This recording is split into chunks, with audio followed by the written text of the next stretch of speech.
What a finish! What a man! The drum roll finishes, and the target is hit. And that was it. And it comes on finals night, and it's a knockout Brilliant!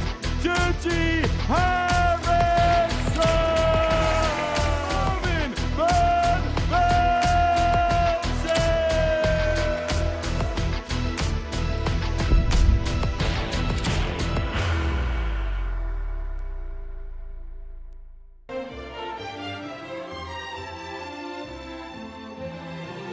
How does he hit that?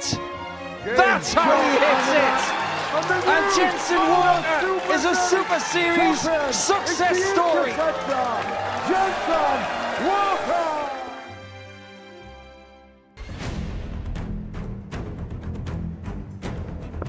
And it's the champion from Series 5 that'll book his ticket to Saturday night.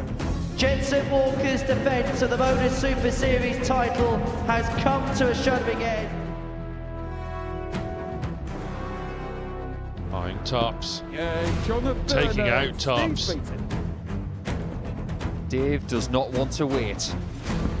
That 144 checkout is sensational, and that sends Lee Evans through to Saturday with him. Let's get the single for the double as well.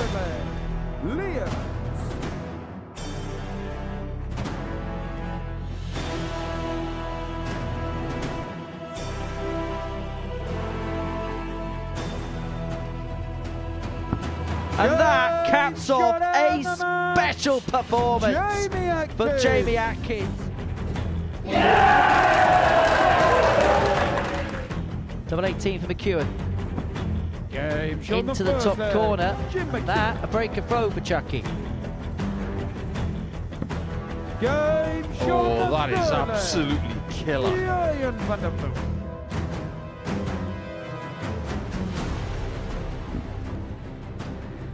Two more names are to be filled into the Champions Week hat here in Series 11 of the Modus Super Series, and we've got 6 real stars in action tonight. It is going to be jam-packed with quality and jam-packed with tension, so welcome along to the live lounge here in Portsmouth for the Modus Super Series, which is live across Pluto TV, on your smart TV and on your smart device by downloading the Pluto TV app. Well, the man who lifted this trophy in Series 10 is out. Jensen Walker's title defence came to an end yesterday evening at the hands of Jim McEwan, the Series 5 champion. Come the end of play this evening, we will see who the penultimate name through to an already stacked Champions Week field is going to be. A big night littered with champions, and these 2 champions in the studio. We've got the former world champion Scott Mitchell, the former players champion Paul Nicholson, and we'll get their insights throughout the course of the evening. Gents, welcome along to both of you. Scott, we'll begin with you. When you have a look at this field out here tonight, you have a look at the 6 that are in play, you look at how they've played over the course of the week. This can't disappoint, can it? No, I don't think so. I think sometimes you've got to look at the people that haven't made it as well to show what a stacked week this was. And the 6 guys that are there tonight, I think it's all going to be very tight. So, yeah, I'm looking forward to how it pans out. Too close to call? In a word or two, I think there are many people who have an inkling as to who's going to win tonight, but not with a great deal of assurance. We're going to have to dig deep to see who's got the possibility of winning tonight.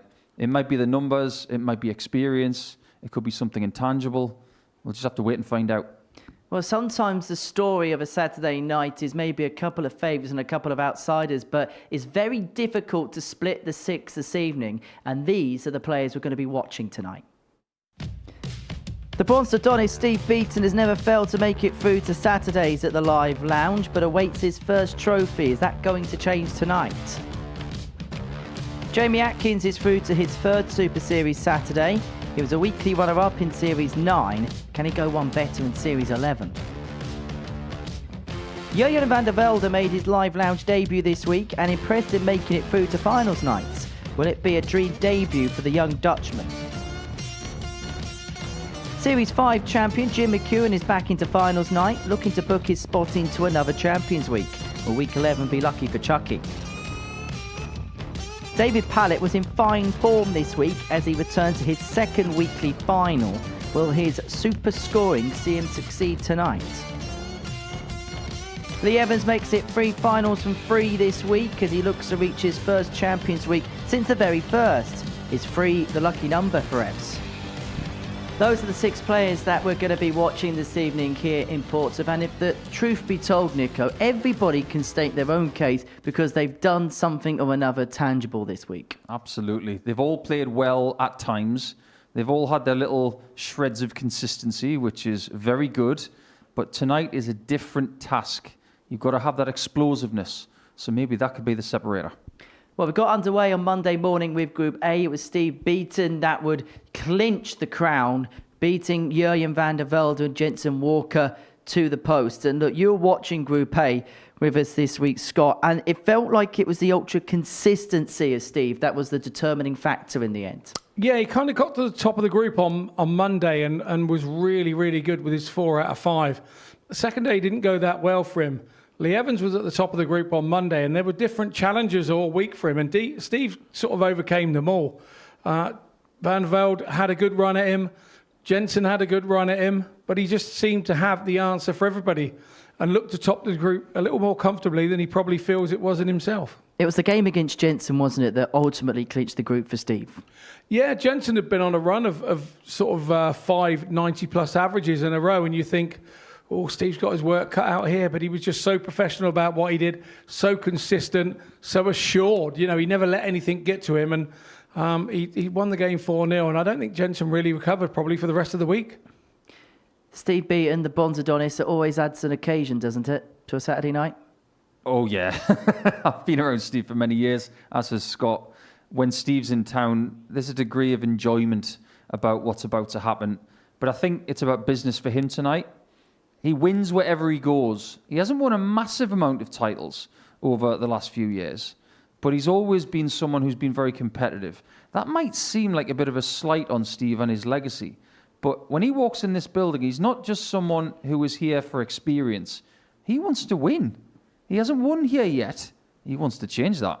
That will be something he'll be eyeing up, that first weekly win here tonight. Because he came here, didn't he, in January with big expectations, didn't he? Absolutely, and everybody feels that he's giving his tour card up because he wants to slow down and this, that and the other. Well, you couldn't have got further from the truth. He's done more exhibitions this year than he ever has done, but he still likes that competitiveness. He's a competitor. He loves competing, and so Modus gives him that opportunity to compete. And every time we talk to him about it, he really enjoys the art of combat. Group B was what we were watching on Thursday and Friday night. It was Jamie Atkins that would win it, dropping just the one game in the process. And we didn't quite know what we're going to see from Jamie. He was the first to admit he hasn't played too much in 2025. But he set his stall out very quickly. And once he raced in front of the group, there was just no catching him, was there? Yeah, he played some really good stuff on Thursday night. Was able to win 4 out of 4. I think one of his games, he will fully admit that having 30 darts at a double and still winning, he was a bit fortunate. But when you get your fortune, you've got to run with it. He's done very well at doing that. But the level of consistency we saw from Jamie was very, very good. That's why he had a 4-point cushion overnight. He knew that he only had to win one game on Friday, and he said to you in an interview that he wants to get it done as soon as possible just to take the pressure off. And he was able to do that against Jensen Walker. You're watching Jurjen van der Velde in Group A. What particularly about him impressed you so much? He's got bits as a young player that you just can't teach. It has to be natural. The fact that when he has a bad throw, he'll then go back and throw a really good one. He doesn't let the bad throw get on top of him. And he just seems to have the answer. He was playing players and just doing enough to get by the game. He wasn't worried too much about averages. He was just worried about winning games and getting enough to get through. And he played really consistently by doing that. And I was just impressed that he had the know-how and the nonce to do that, wise beyond his years. Jim McEwan, I think he showed all of his experience last night, didn't he? Yeah, he did. I love the way that Jim was able to find something right at the end. In his penultimate game, he needed to get 3 legs on the board to make sure that his last match against Jensen Walker was a knockout match to see who made Saturday. He was able to get a 3-1 lead. After that, he would win the match against Jamie Atkins and instill confidence in himself to make sure he was ready for that last match. It's not the first time he's done that either. That's the thing. When his back is against the wall, he won't show it outwardly, but inwardly, he'll be able to find the answer. Jensen Walker, title defence has come to an end. You'll be bitterly disappointed the fact that he wasn't able to at least bring it through to Saturday. Yeah, of course. It's a very difficult thing to make a second consecutive Champions Week. The people that have done it don't go on to win 2 Champions Weeks in a row unless your name is Littler, and he's number 2 in the world. So that's a bit of an exception to the rule. If he wasn't disappointed to the level that we saw, I'd be very surprised. What it shows how much he wants it. And that's not necessarily a bad thing, but he's got his lick his wounds for now, give himself a couple of days off, dust himself off, get ready for Series 12. Group C was what we watched on Thursday and Friday afternoon, and it was a group that was dominated by David Pallett. And look, I suppose it was the same conversation we were having about Jamie Atkins. Didn't quite know what we were going to get. Obviously, the circumstances different with David, but he set his stall out with that 104 average in his first game and just never looked back, did he? Not really. That first game was so good. And we looked at each other at the time and said, if this is the kind of Dave Pallett stuff we're going to get this week, this could be really interesting. The fact that he only lost 1 game, he hasn't been dwelling on that. He actually said to us after Thursday, I want to win all 10. His mentality is very good at the minute. He's won 2 WDF ranking titles this year, as has Jim McEwan. So there are serial winners in the building, and they want another title in a different setting tonight. Pallett has been so impressive. And more than anything, I really like the fact that he sat here and said, I've been inspired by the kids at my academy, saying to myself now that I want to do what they're doing. I want to start winning again. Lee Evans, I feel like, yes, of course he wants to win, but because of the injuries that he's had and some of the problems he's had off the hockey, I think the first one was actually playing the full week pain-free, wasn't it? Yeah, look, when you're coming off an injury like Lee has, it's all about the process of getting back into the game, becoming and feeling competitive, and again, feeling pain-free, because everything that you were doing before you stopped, yeah, as good as you were playing, if you weren't pain-free, no good to you. For me, I think this is all part of the process for him to get him back to where he was, and I think he'd have started the week being happy to make Saturday night. That would have been progress for him, and I'm pleased that he's made it. Well, let's have a look at the stats for the week. And as you can see, nothing really to separate the players in the field. In fact, you have a look at the range from top to bottom. Just 6 points separate Lee Evans at the bottom of the averages list to David Pallett at the top of the averages list.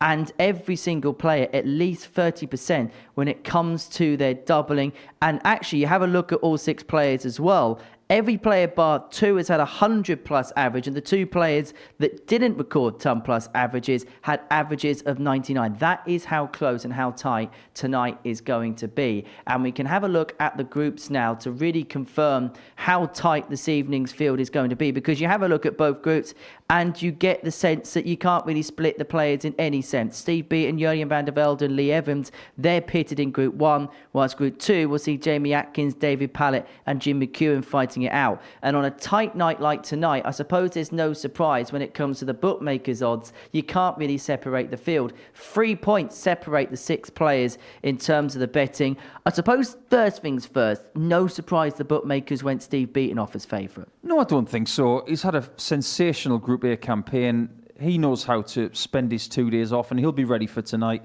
But I think the interesting thing for me is that they've got the Group A winner, the Group B winner, and the Group C winner in the top 3. So I think the odds compilers are just as confused as we are. They're looking to do it right. This is what they had to do. As for who wins tonight, it's still a bit of a mystery. This is a night where potentially the each-way market could be the value, couldn't it? Looking at maybe someone like a Jurgen van der Velde, looking at someone like a Jim McEwan. Even if you don't back them to win it, maybe an each-way bet could be the fancy. I think you're probably right, but yeah, because the group is so tight, there's a chance that you get money back on it, and I suppose that would be the value, yeah. Fence it in the pair, yeah? I'm not. I'm going for Pallett. I think because he's in the second group and he hasn't played either player in his group. He hasn't got any emotional scoring at all, and he's playing really well. I think he'll definitely make it out of the group. If he doesn't, that looks silly on me, but I fancy Pallett. I think he's ready. Scott? No, I'm sitting on the fence. I'm a farmer. I like sitting on fences. I'll sit on gates if you want. Do that day in, day out, don't you? Pretty much.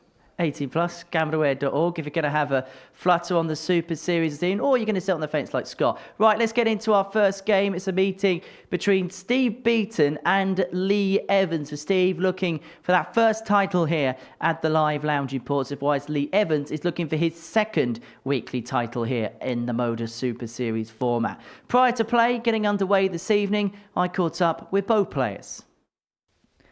Lee, strong day yesterday for yourself, enough to get you through to Saturday. Overall, how would you assess the week?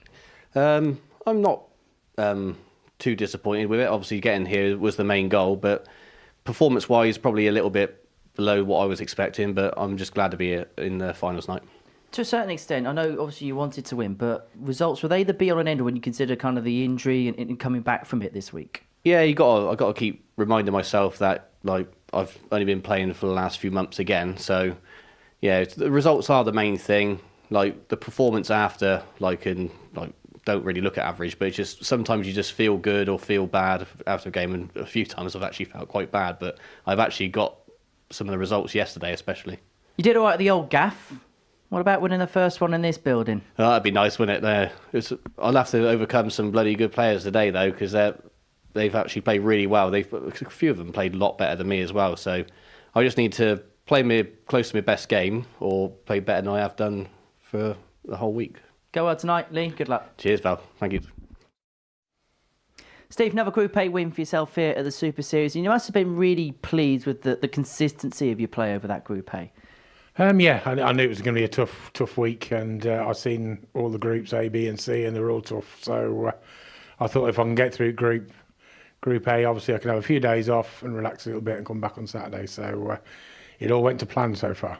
So far, so good for yourself. What's the key kind of setting the stall out early on in the week and getting those few wins on Monday, which put you in position going into Tuesday and Wednesday? I think everybody's just feeling each other out, really. Monday and Tuesday, the wins both ways. I think we were all virtually level on the last day. And then I started the third on the Wednesday, so I could watch a few games. And I thought as long as I can keep holding my throw, I'll be all right. And it just penned out that way, really. So it went my way, all the way. Good record of making it through to Saturdays here at the Super Series. How much would you like to get that first trophy now under your belt here? Yeah, it'd be nice. Yeah, I think I lost in the final to Dave Evans. When I think I was about 3-0 up or something. But yeah, that would be nice. I mean, Dave played well in the day, and that's the way it goes. But yeah, it'd be nice to get to another final and then hopefully win it. Wish you all the very best, Steve. Good luck. Oh, cheers. Thank you. That stance, that balance, that posture, that elbow, that follow through, that elevation of the wrist, that dart, you put all that into the mixing point. That's why you've got someone who's had the career of Stevie. A former BDO World Master, a BDO Champion of the World, the Bronze Adonis, Steve Beaton!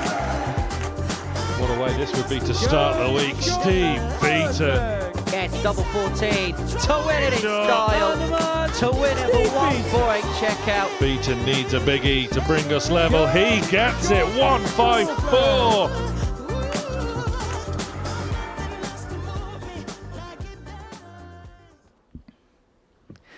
Well, it's meant to be the beginning of a retirement year, I suppose, for Steve Beaton, having moved off the PDC Pro Tour. But he's a man busier than ever, and he's a man who's looking to pick up his first Super Series title this evening. He takes on Lee Evans, a man that he would have been acquainted with during his years on the PDC Pro Tour circuit. Game 1 of 9 tonight in the company of Scott Mitchell and Paul Nicholson.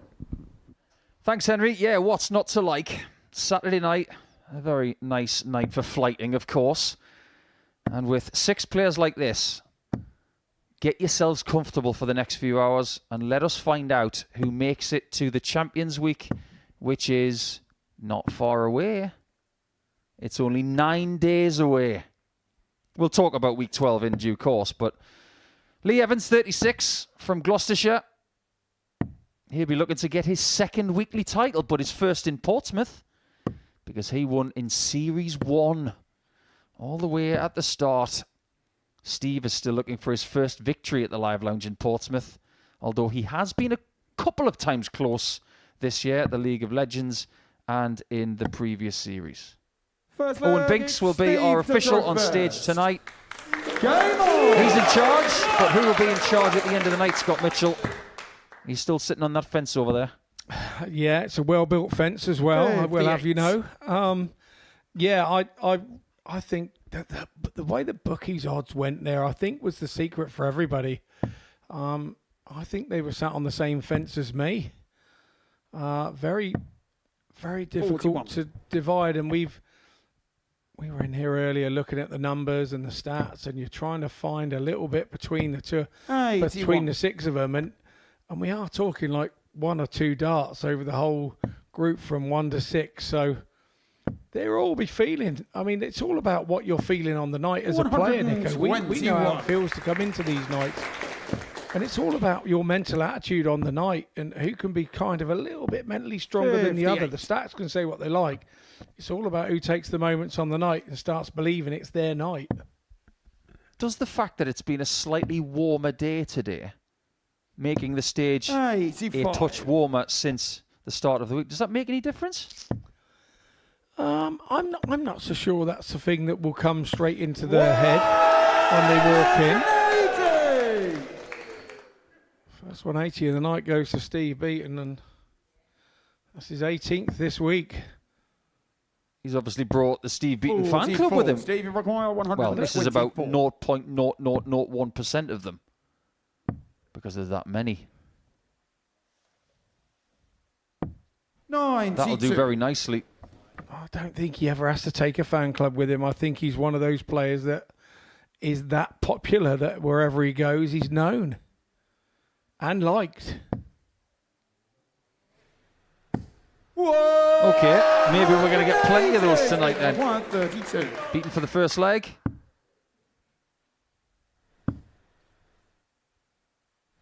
Great dart, considering what Evans has just done. That is a superb shot.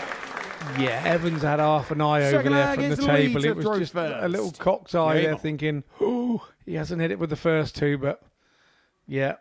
What he does with his experience, didn't block it with the first 2 either. He still left himself a gap to hit, and that's exactly what he did. 46. I've been trying to find reasons tonight as to why someone might not win. How about this? 41. Beaton yielded 24 points in Group A, meaning he lost 3 games. He lost 2 of them to Lee Evans. He lost the other one to Jurgen van der Velde. And in Group 1 tonight, he's with the people that have beaten him this week. Yeah, it's a great spot. Because that is exactly what happened. And the ironic thing is, Lee Evans got him twice in the first 2 days. But when Lee needed it to stay with him, he lost out to him on day 3 on the Wednesday. So... And Lee had actually mentioned in his interview they were all about much of a muchness at the top of the table on Wednesday. 96. And he mentioned it. He said, I'm not too worried about playing Steve. I've already beat him twice already. So, and then Steve went and beat him, which was sort of what we weren't expecting. It was a really good Group A. It really was. I think you've made a really salient point there, Scott, because 59. Steve is so experienced and so wily. He knows everything. He might not show it, but he knows. He knows who's beaten him this week. 82. He knows they're in his group. And he knows that now is the time to put them away. Look what he did to Jensen Walker on Wednesday. When he was knocking on the door, what did he do to Jensen? He treated him like a baseball, and Steve was the bat. 100. And I have to say, we were all looking at the numbers thinking that Steve didn't have a hope in that game because Jensen had been playing so well. 62. So, yeah, I totally agree with what you've just said. Require 120. So Evans back for the 120 here then, and you'd feel early doors on the evening, this needs to go. Oh, that's a good dart. That's flattened out a little bit. Made the single a bit easier to hit, but how about the tops? That'll do. If this is an early indication of what we're going to get in the Week 11 finals, don't go anywhere. Steve to throw first. Game on. That was a vital hold of throw.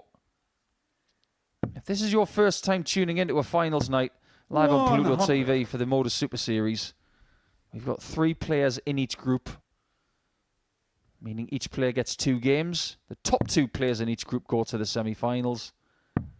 And then it's knockout with the last 3 games of the week. 39.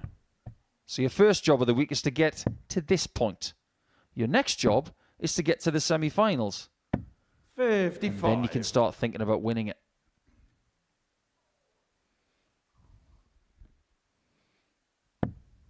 You have to go all the way back to Series 1, Week 5, for when Lee Evans won a weekly title. It was in our previous studio, but the Champions Week was here. But on that occasion, he would beat Neil Duff. Shortly after, he'd get a tour card.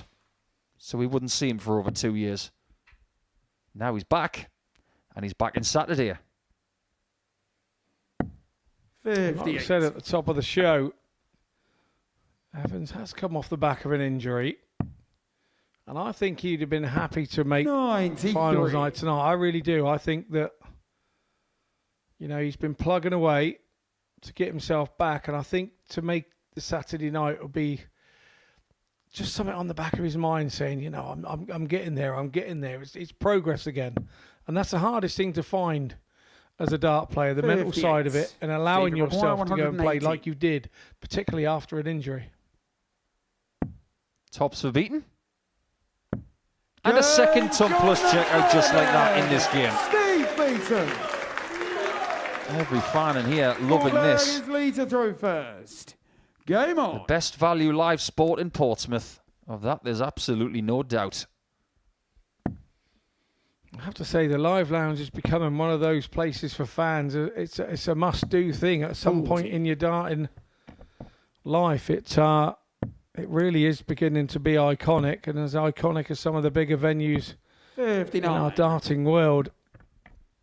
Well, tonight's a big night, not just because we're going to crown the 11th weekly champion of the series, but we are going to announce the next pairing into international pairs at the end of the month. So stay tuned for that. Steve is going to be here for that. He's playing with Adrian Lewis. That's not a bad pairs partner. He's won 4 World Cups.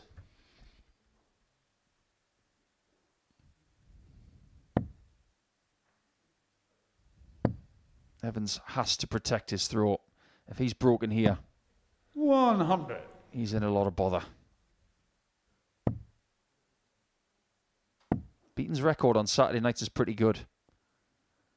He always makes 63. Saturday when he comes here in 2025. And so far he's made finals, but he hasn't yet had his arm raised in the air at the end as the last person standing.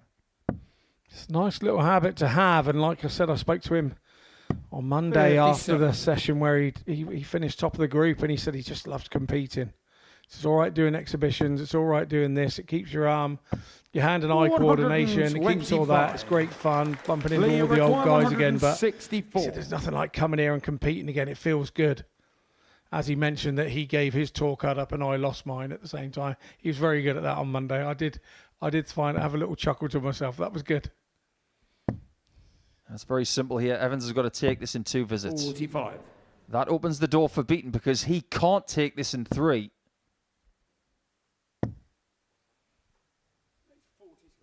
Might have to be a 3rd consecutive ton plus checkout in this game if Evans is going to be drawing level. Require 119. It is looking that way. You start down first on the 19s and you have to stay straight. Just about stay straight. Now it's tops to climb the ladder. 99. This one isn't top notch. Steve, you require 72. So Steve has a chance of a 2-leg buffer. Good. No hesitation whatsoever. That's why he is still a brilliant competitor. His doubling in this game has been so good. And, most importantly, visit perfect. Meaning when he has a visit at a double, whether it's 1 dart, 2 darts, or 3 darts, 45. He's taking care of it. Yeah, and that breeds confidence on the evening because you never know when you've had a couple of days off, you might feel good winning Group A. And I've actually done that. You never know what you is going to return. And the hardest thing is the winner of Group A opens the night as well with 25. The darts. Now, the darts being an advantage, I don't think it's so much of an advantage in game 1, first game of the night. I think there's more pressure on that game than maybe if you're playing game 2 and 3. I absolutely agree with you there. And let's not forget, there's also a long gap between the first game and the second game. Steve plays game 5 tonight against Jurjen van der Velde. So it's paramountly important that he wins that first game because of the weight. And like I say, I've been in this position before, and I lost my first game, but I got a few legs. And if you don't watch it, you start thinking about that first game, thinking, as long as I get a couple of 3 legs, that'd be great. I'm still in the mix no matter what happens. And by asking and wanting to do that, you can sometimes get your head in the wrong mentality. This is gradually getting worse for Steve. He scored 45, 44 and 43. He's not going to score 42. 100. It is his first treble-filled visit of what could be the last leg of this contest. Evans will be devastated with how things have gone here in leg 5. Well, he hasn't been able to capitalise on it, has he? He knows that Beaton has had the frailty, so he's tried to sort of slow himself down, concentrate. And he hasn't hit a treble, so it hasn't worked for him. I suppose we always wonder when someone's coming back from injury, if they're playing their 6th day in a row, how is the injured region feeling? Whatever happens tonight for Lee, he has made progress. By the end of the year, I think he'll be feeling very, very strong. But it may be just a bridge too far in this first game of the Week 11 finals night in Series 11. I think from Evans' position, he's now timing his run for Q School. I would be trying to time my way back to be as fit and as on point as I could be for that date in January. Yeah, a bit like an 800-metre runner would for the Olympics. Make sure you're in your peak form for those games. Speaking of peak, the peak of the mountain in game 1 is very close for Steve. 89. Lee require 151. We have seen an inordinate amount of big finishes this week, as in finishes over 140. But this won't be one of them. If Steve takes out 52 and wins 4-1, Steve require 52. he just needs legs in his next game.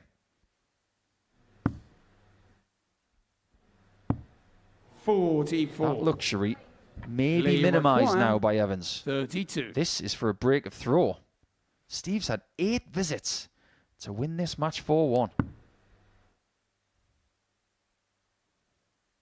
We've all been there, Nico. That one's too close, isn't it? Got to move. He has to stay there. It's the right angle for double 8.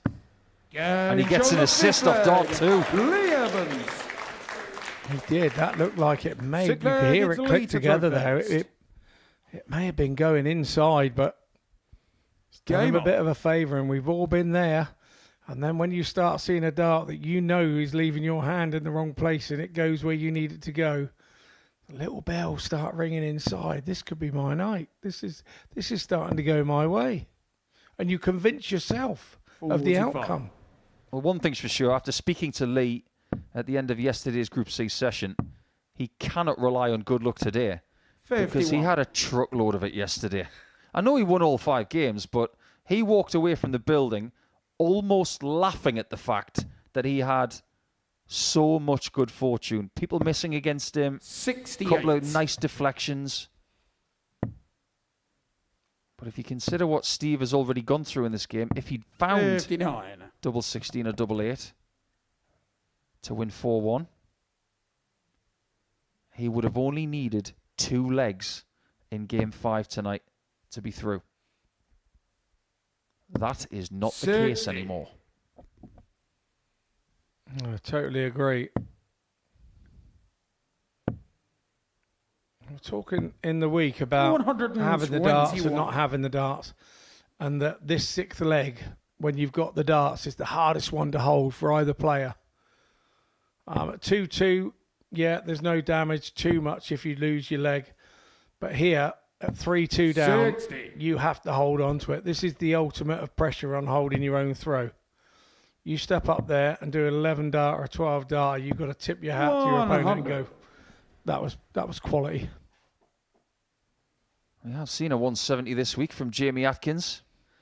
And he gave us the full Luke Littler celebration when he did it. Well, for me, he didn't cast the rod properly. He made it look a little bit like a bit camera film action. It didn't look like a rod for me. Well, Steve can fish. 100. So he gets a little one, just in case Evans doesn't find a slightly larger one. Well, this would be some way to save a match. He knows he's got to hit this. So if Evans does lose 4-2, 100. he's going to need to win his next game. Come what may. Go! So Beaton does get over the line. His third match start yields a 4-2 victory. And if we are being honest, he was the better player. He had the higher average. He got out of the gate. Reeled in a little bit by Evans, who played some decent stuff. Did find a ton plus checkout, as you can see, of 120. But now beaten through this game by 4 legs to 2. And now we go to Group 2. So let's start after the break.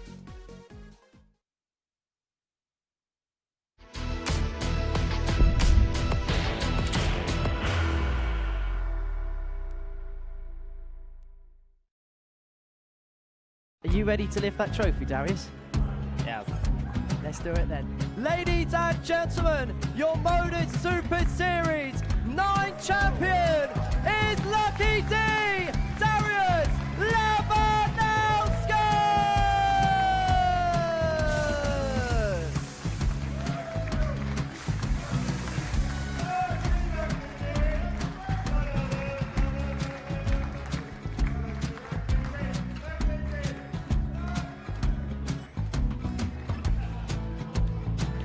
Well, what a wonderful night of darts we have seen, and we are ready. Our champion is ready, and it's trophy time. So receive the trophy. £25,000. The new Modus Super Series champion, the Terminator, Marvin Van Velde.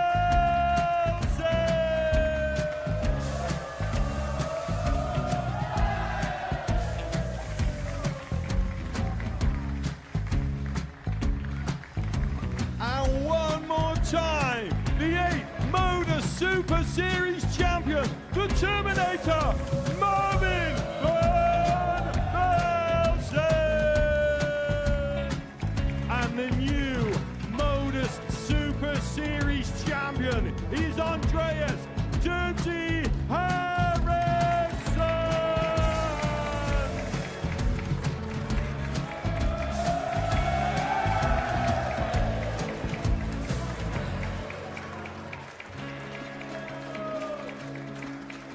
And one more time, the 7th Modus Super Series champion.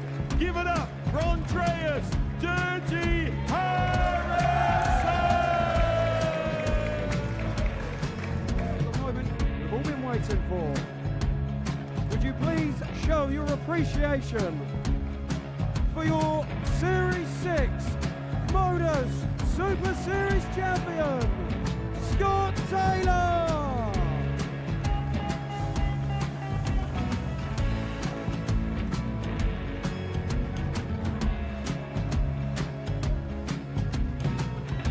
One more time, your new Modus Super Series champion. He is Chucky. He is Jim McEwan. Ladies and gentlemen, your Modus Super Series champion, retaining his title, the Luke Littler!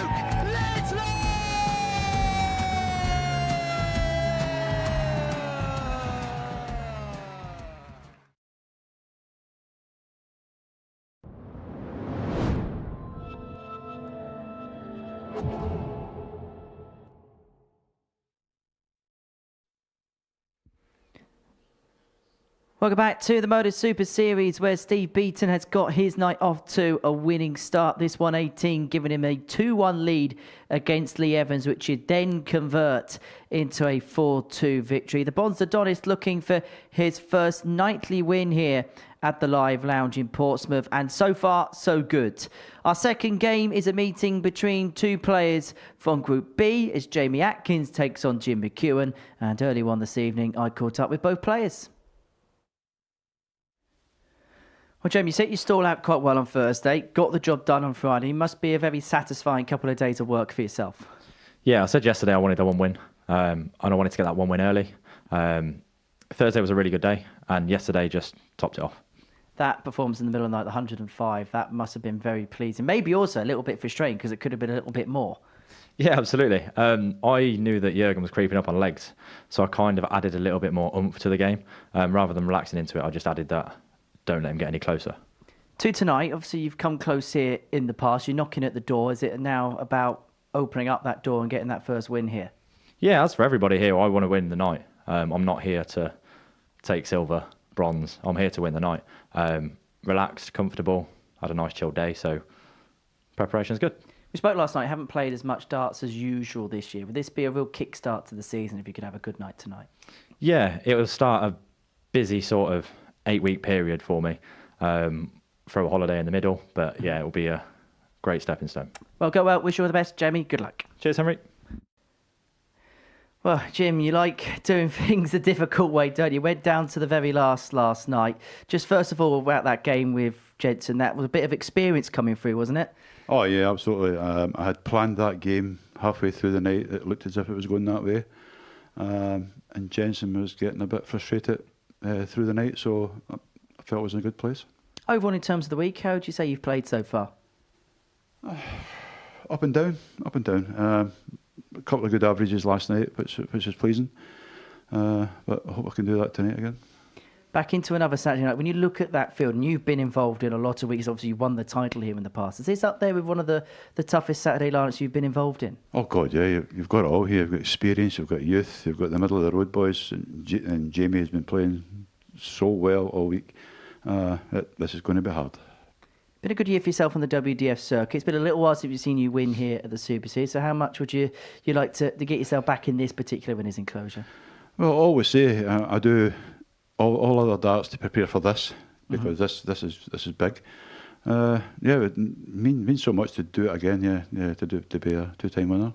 Well, go well. Wish you all the best, Jim. Good luck. Thanks, Bob.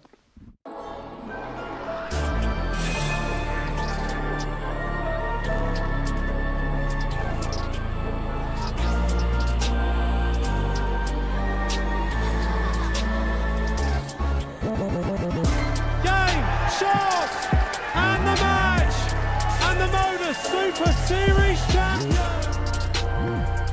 108. And he really is a top man, isn't he? Yes, he has. But it is there, and that's a seismic break.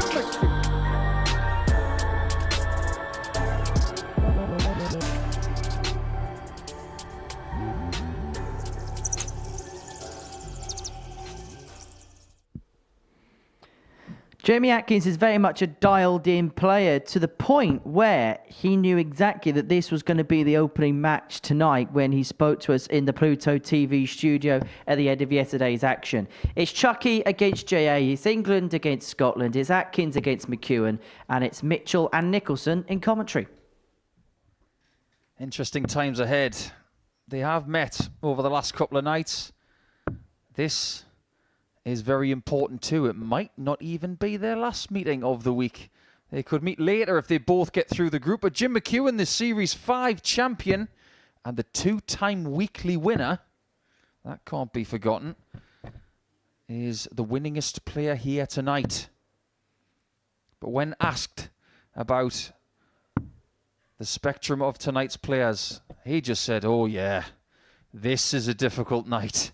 And he's not wrong, because he acknowledges just how dangerous Jamie Atkins can be. That's his first task. First leg, it's Jamie to throw first. Game on! Jamie's got the darts in this first game from Group 2, which also includes the very dangerous Dave Pallett. This is very tough to call.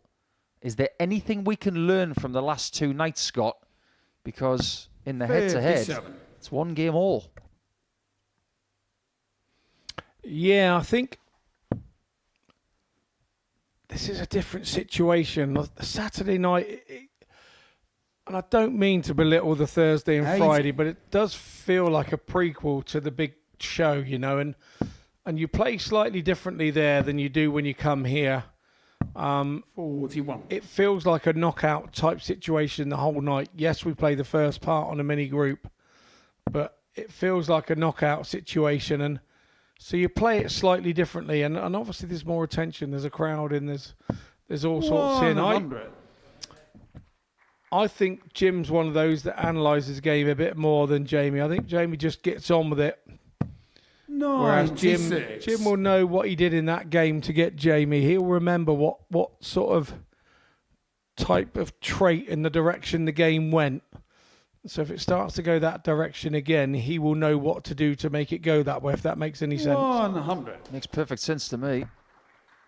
I think the analogy of maybe that the last couple of days would have felt like league games, whereas tonight's more like an FA Cup game. There's a bit of extra urgency, but if we're trying to decipher the favourite from this game based on numbers, I hate to disappoint you all. It's very hard to do. 55. Because there are minute margins between these two in almost every statistic this week. Maybe the only thing we can grasp is what Henry was talking about with Jamie earlier, that 105 average from last night. Yeah, I mean, I've also had the pleasure of rooming with Jamie for England together and Six Nations over in Ireland, and he's such a good guy. And 94. But you realise how determined he is for this game. You require 74. You know, he's a family man, first and foremost, and the game is a sort of kind of bonus for him.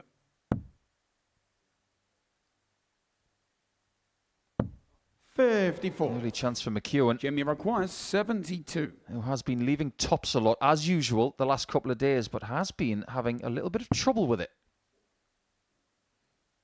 Seemed to figure it out by the end of last night. 52. And when he was missing it the last couple of days, it was just a little bit high. Jamie requires. So there, I think 20. we can safely say that just didn't come out of his hand right.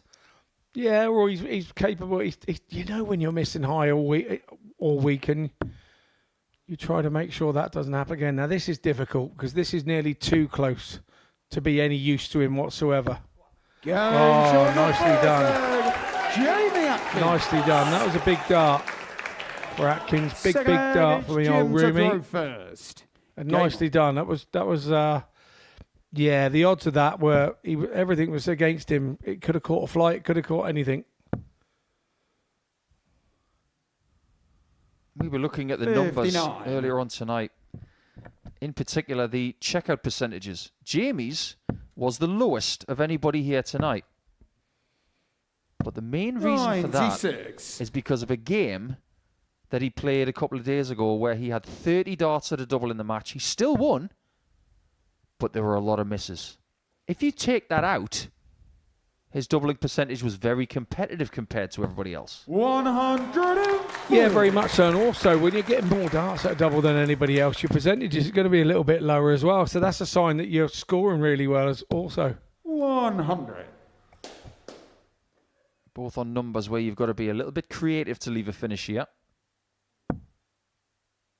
Everybody goes 18s on 302. Familiar shot, this. The reason I say that is because 302 in 6 was done by Adam Gavlas to win week 6. 150. That was against Charlie Manby in a last leg decider. This is just to win leg 2 of game 2 of the night.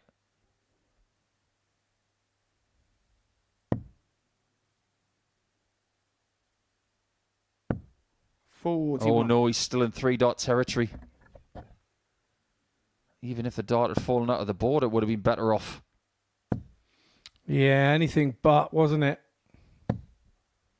100. Atkins a touch unlucky there not to add a second treble to that visit. He does like tops. Now he needs to get it twice. And yet again, it is a little bit low. 59. Jamie require 90. Does he need the bullseye for this? He should. This should be a high single. For 2-0 and a break of throw. Bullseyes don't come much better than that. Jamie Atkins.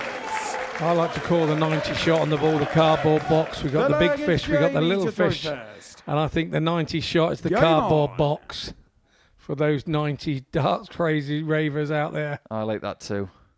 Because in leg 2, you can wrap that one up in a cardboard box. That was a wonderful take from Jamie, who is looking, as you put it, Scott, very 97. determined. Yeah, the thing I've always been amazed with Jamie is the amount of concentration when he's throwing.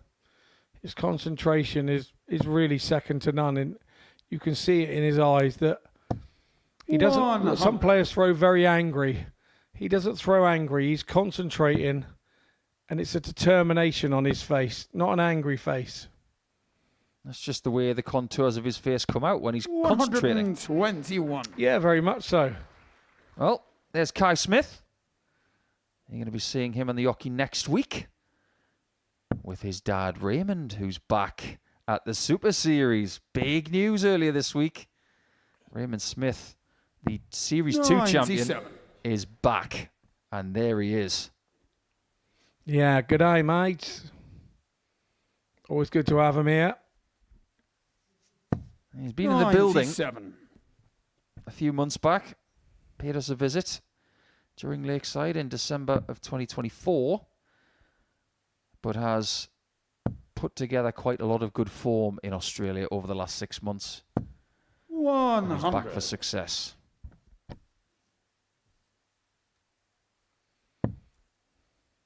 I think these guys tonight will be very thankful that they don't have to handle the Series 2 champion. 86. But if they get through to week 13, they might have to. Champions Week is only 9 days away.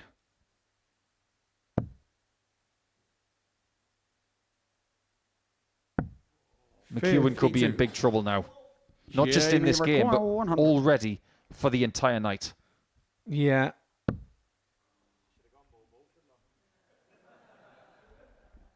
Not really sure what Jamie said there, but it definitely got the crowd giggling. I'm not sure about that last start. What about you, Scott? He's got away with it a little bit. Because he hit the 21 and he's left himself on 59. I would have been looking at 20s all day long there to make sure I had a simple 2-darter when he came back. But this... 120. That could have been teaching you a lesson time. Jamie require 59. Tremendous attempt to get to the double. Unfortunately, the dart at 32 wasn't close.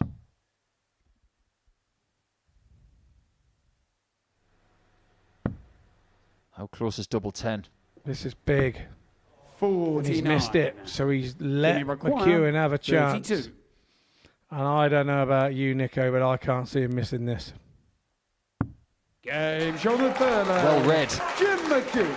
McEwan back in this game. He could have easily been 3-0 down. Jim to throw first. As you say, at 3-0, he was looking sketchy at 2-0, wasn't he? 3-0, he'd have been all over the place. And now what happens with that is you don't think about how you won the leg. You just think that you've won the leg. He's feeling now as an old experienced campaigner. He's back in this. He's on throw. And his mind is telling him 2-2 already before he throws a dart. 140. He knows how to get through a Saturday night. Jim has been doing it with us since the Southampton days. Towards the end of the Southampton days in 2022, he was probably the most successful player. He was, and he was taking it elsewhere. He was taking it to the senior staff, and yeah, he was...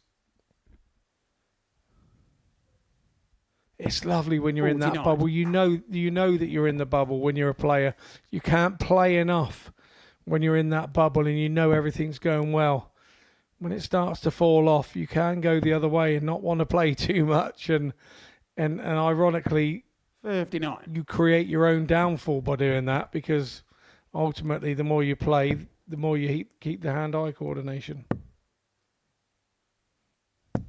140. That is wonderful from Atkins. Not just the shot, but the thought behind it. You've got 312 left. That's how you leave a finish.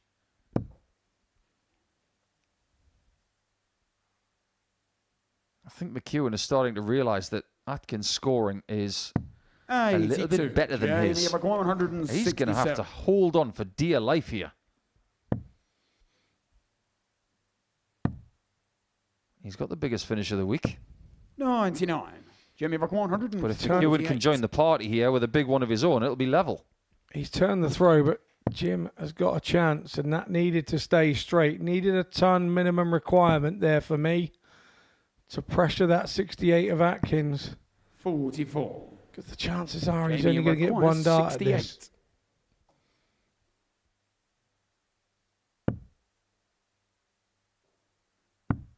One dart it is. Double 16. 52. If he was hitting that 32 Jimmy bed, Maguire 104. he was not hitting the dart already in the board. But he did hit it. And McEwan's not going to take his out. That has been his problem the last couple of days. If he's had a bad dart, it's been because of a bad line. But 104 for me in a nervy situation, 64. you go down the bottom anyway, because no matter where you go, you've still got 2 darts in your hand 60. and you have a chance to lead the ball. So I think that was a bit more mismanagement for me there, 104 at the top. Obviously, you can't teach an old Chucky new tricks. On the fourth, He's going to find some Atkins. tricks from here. Otherwise, he's going to be defeated in his first game. Fifth Atkins leg, it's Jamie to throw first. takes out that leg. 3-1 up. And that was a very nice looking 16 darter. And when I say about the 104, it's if you go up the top and you hit a 5, you leave 99. You can't get out with that with 2 darts. You hit the 1, you leave 103. Can't get out with that with 2 darts. So you're bringing an element of problems to yourself if you go up the top. Whereas if you stay down the bottom, you hit a 3, you still had 101. You hit a 7, you still had 96. There were still options on 104 if you go down the bottom. I'm with Scott on that one, even though I will admit that I go 18s on 104 because I like the 32. But if you go anything from the 8 to the 3s, so that bottom left corner, that's where things can be somewhat forgiving. Yeah, very much so. Yeah, very much so. 121. Last week, we were agonisingly close to the first 9 darter on a Saturday night from Richard McKee. That wait continues. 58. Even though it was a nice attempt here from McEwan. If you were to offer him right now the first Saturday night 9 darter or a win in this game, what would he take? 100. Yeah, good question. It would be very iconic to have the first Saturday night 9 darter, but it would also be better for him 100. financially if he Jimmy Maguire 100. wins the game and the money in the bank. And of course, if we were to offer him it right now, he could still fix it by winning his next game. Correct.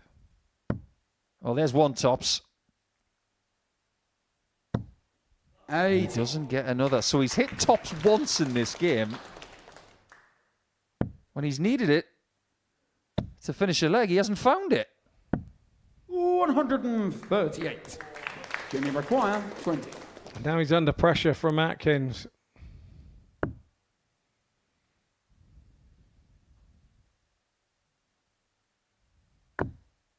Other side, Jim. No score. Wrong side, Jim. Now Atkins Jamie is looking Maguire, at 52. the same shot that Beaton had to win 4-1 in his game. He couldn't hit it. Can this England international with an accidental double-double?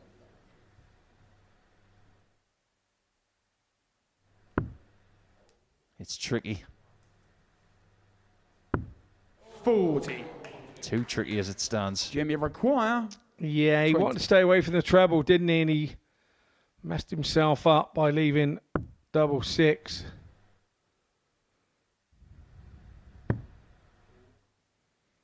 Perfect marker, surely. 10. He hit it, but on the wrong side. Needed to hit the Jamie underneath. McEwan. And even the direction 12. of the flight was perfect to hit it and go in. That's 7 darts to win the leg for McEwan.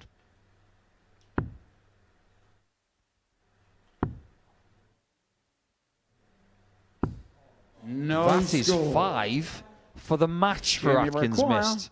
10. You can see and feel the tension in this game. So different to their previous matches this week. And this game continues. It might still have a Scottish winner. He was Six frightened to Jim go to for the go double, first. wasn't he? He's frightened to leave in double 3 by the looks of things. Indeed, Jamie, a young man. Indeed, my boy. That's why we call double 3 the trapdoor. Because there's trouble down there. 93. Nobody likes double 3. I don't care what anybody says. It has got to be one of the least favoured doubles among darting people, 100. surely. Yeah, the person who invented the dartboard and put double 3 at the bottom, well, you have to applaud them because it is a somewhat perilous double. But this game could be turned around now, courtesy of 5 mismatched darts from Jamie. Yeah, could well be. Tell you what, Scott, this has been quite a long game for best of 7. Having to show a great deal of patience here of both of these players. Yeah, Jim's not a speed merchant, is he? And he's a jock. He's probably slow to the bar as well. Yeah, if he was an Aussie animal, 57. he wouldn't be a kangaroo, he'd be more like a wombat. Yes, I only jest there, Jim. But yes. 57. But the pace has gone down to a pace where he is more suited to it. He is more comfortable with it. Once you start taking the pace out of the game, somebody like Jamie that throws a bit quicker will just start to take the speed out of his 57. throw. His hand speed will slow down a little bit. And then he'll start drifting a little bit to where he would usually be hitting. 60. Is Atkins all of a sudden being a little bit too safe? Those 3 darts were a good half an inch high. Seems like he's feathering the darts through the air now instead of attacking the 60. 90. Jamie McEwan, 148. Here's another chance to win this match. McEwan's left on 104 again. And you and I both know, Scott, he's going to go the same 82. route again. Of course he is. Jamie McEwan, 104. Because you wouldn't change your route halfway through. You just do what you usually do. So that's a better dart. As soon as that 60 wasn't hit, you saw Atkins in the background getting Jamie ready McEwan, for 66. this additional match chance. He couldn't take 72. Sorry, 52. Can he take 66? He can. And it's a 4-2 victory for Jamie Atkins. He found himself on 52 to win the match. He couldn't do it and had his pocket picked. When he came back in the next leg, he was able to get it done just like Steve Beaton. So the England internationals are having a good start to the night. And Atkins doesn't mind that his numbers are slightly down on the week. He wins by 4 legs to 2 and starts Group 2 very well.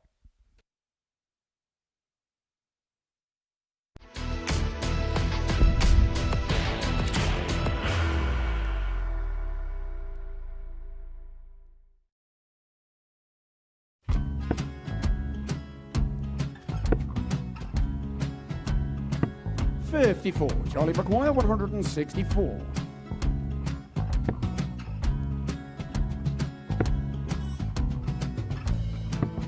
$44.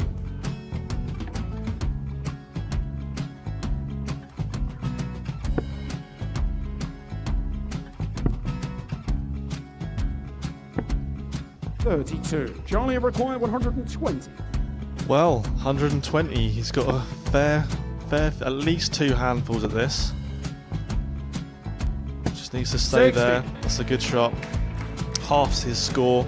Leaves himself on a 2 darter.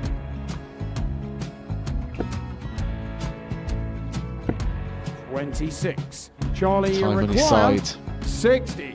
to become back-to-back singles champion.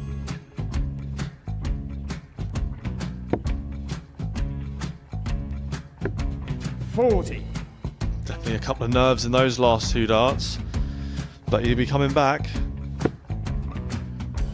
It's a moment he's been in before this situation. Standing at the back of the stage, approaching the hockey with a chance to win the title.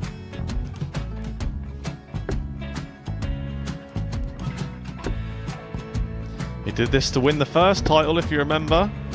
11. I think he's gone. I think he's gone to bust it, maybe. The first title he wanted 20. He went 6-7-7 to win it. He had a chance to replicate it again.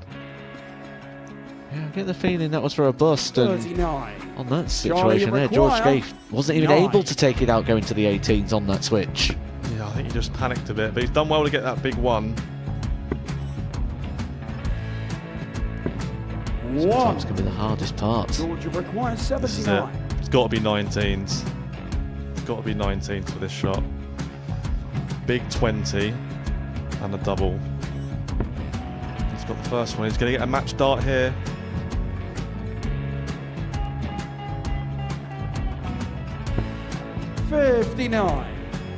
Charlie, Threw the entire body into that 8. one.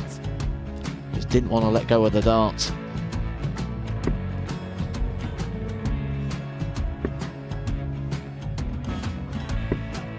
No score. He's given George a chance. Georgia require 20. I think George has been quite good on double 10 today. So many opportunities for Charlie Murphy. Couldn't get the job done. The match! And the Red Dragon George Modus Skate. Super Series Influencers Champion, George Skate!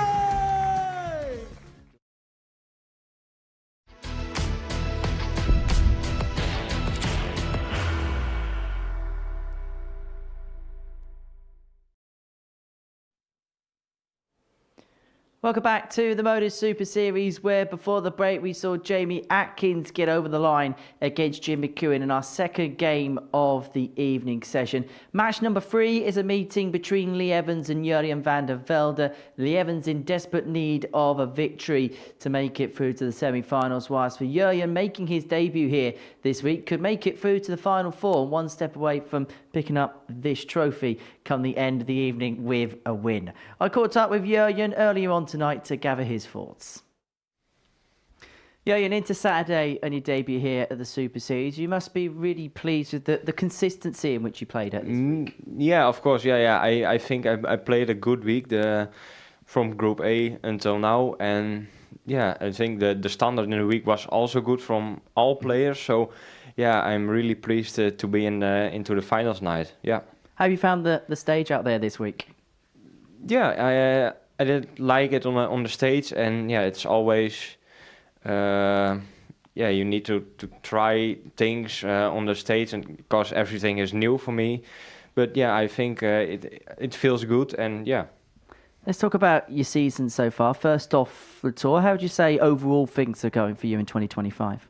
I think, yeah, my start is, I lost my tour card, and going back to Q school, I couldn't get my tour card back. But yeah, I think I'm still playing better during the season, and I'm now 6th on the development tour. So yeah, I think I'm playing all right this season. Yeah. And this would be a nice big one for you, wouldn't it, winning this one tonight, and then a crack at Champions Week in a couple of weeks? Yeah, of course. Yeah. It's when I started in Group A, I say to myself, I want to reach the finals night, and now I'm on it. And yeah, of course I want to win it, but yeah, it's hard. It's 2 hard groups tonight, so yeah, we shall see what happens. Wish you all the very best. Yeah, good luck tonight. Thank you, man.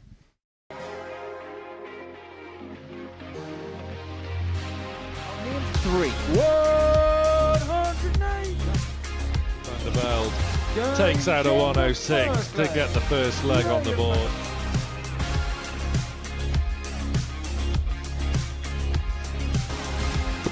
Van der Velde with a ball finish.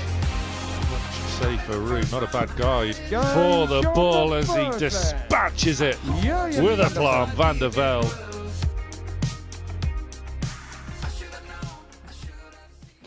So Jurjen van der Velde will qualify with victory over Lee Evans, and Evans' loss will qualify both him and Steve Beaton, which would send him home. 4-0 or 4-1 for Evans is enough to qualify him. 4-2, he'll be guaranteed a minimum of a 9-dart shootout. In commentary, Scott Mitchell, Paul Nicholson. Interesting times ahead as we go back into Group 1 now.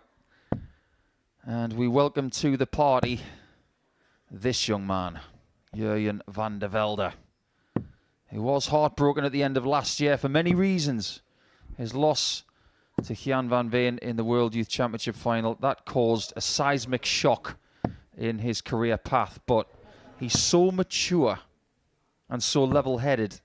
He's okay with taking a step back and recalibrating, and he's on his way back to where he wants to be. And this is his launch pad, he says. First leg, it's Lee to throw first. Game on! Yeah, I think that's the right attitude to have, and I think that is the way to go with it. Most definitely. There's a little bit of pressure on Lee Evans now. That first game of the night against Steve Beaton just got away from him, but this is a game, like Henry mentioned, where he can automatically qualify. He can guarantee himself at least a 9-dart shootout, or he can go out. So there's a lot on his plate. So how big is his knife and fork? Do you know what? The problem is when you're in this situation now and you're in Lee's situation, you are looking over your shoulder rather than looking forward. You tend to, as a dart player, think of the negative rather than the positive in this. You've got to go into this game. I would be going into it going, I've got a game under my belt. He hasn't. I would be looking at all the positives in this game to convince myself that this is why the game should go my direction. But unfortunately, we don't always think with that logic in the moment, in the fact that it's obviously going to be nerves and everything. That all starts helping your mind go the wrong direction. There's good stuff from both here. This really has caught fire, hasn't it? 177 followed by a max. And now this. 70. It's okay. He leaves the finish he's already taken tonight, so that's looking at the positive. Yes, Scott knows all about the chimp. Don't listen to the chimp. 99. Exactly. They require 120. Exactly. Oh, how good is that dart? How good is this dart? 100. Flicks the flight and gives Van der Velde a chance to take the lead with a break of throw. Yeah, if he had a fat point there, Evs, that'd have been in, but now it's all about Van der Velde. 66. Lee require. My word, 20. that was close. But not close enough.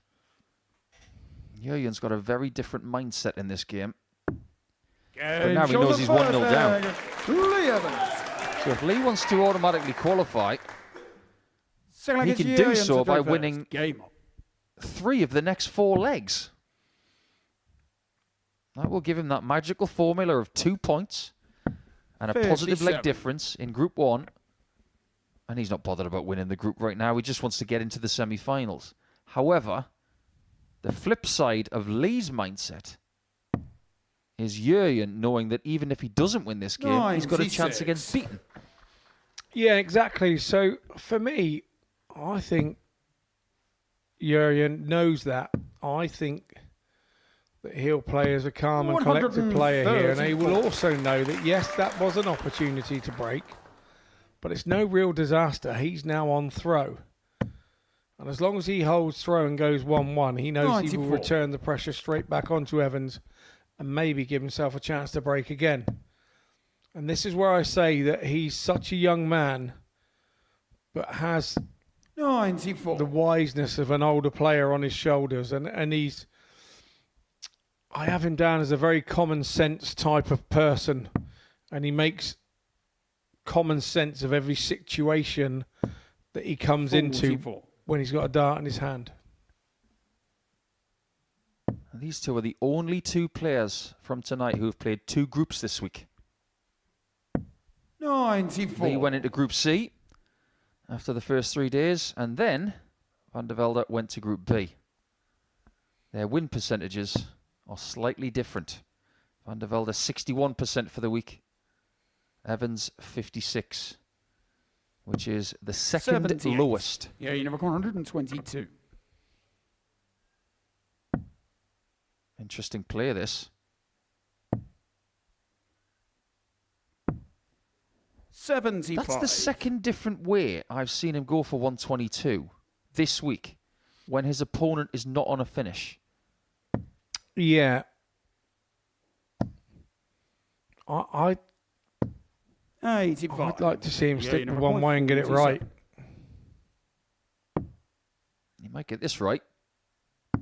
He He does get it right. Second leg. Jurjen van der Now, Velde. if Evans wants to qualify automatically, he has to win the next 3 straight. First. Game on.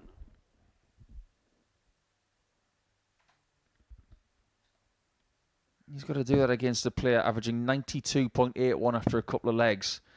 And if you think he can't maintain that, 125. think again, because that's pretty much what he did in all of Group B. Yeah, he did, and 134. he was just a smidgen under the 90, 89.79 on the week. So we know what he's capable 81. of, and we know what his levels are. That's the perfect first start for Jurjen. Should be a max. 140. Didn't quite get the deflection he wanted, but looks very promising at the start of his campaign tonight. The young Dutchman. We do have a Dutch player in Champions Week. 45. Shock horror, it's Jimmy Van Schie. One of the winningest players ever since we came to this place. Now a 4-time weekly winner. 60.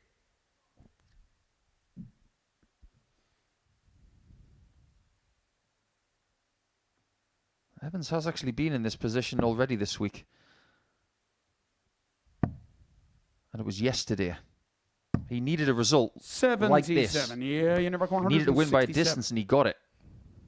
So this will feel quite familiar to him. 58. But if we can be brutally honest, Van der Velde is at a slightly higher level than most of the people from Group C. So this is tougher. Yeah, I think that's a more than fair comment. 99. Yeah, So the groups are stacked this week. We could talk about the people that didn't make it this week. It's one of those weeks. Well, Evans is getting his chance. 53. And when you get a chance, you have to take it. 74. The windows of opportunity are so tight on Saturdays. These shots separate champions from people who are eliminated. 34. Yeah, you require 56. Double top. Wrong double. 48. Just a little bit They too much require adrenaline right there for 40. Jurjen. So much tension in here tonight. You could have with a cheese knife. Well, Evans is still alive. And if he wins the next 2 legs, he's going to be through to the semi-finals first. Game on. That's the intricacy of a Saturday night in Portsmouth. You can lose your first game, 134. but you could be the first person through.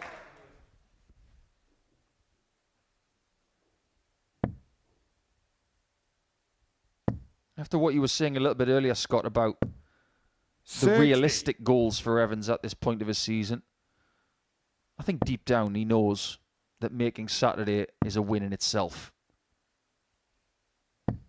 59. Yeah, most definitely. I think he'll reflect and try and remember what was in his mind on Monday morning whenever he leaves this evening. And I would like to think that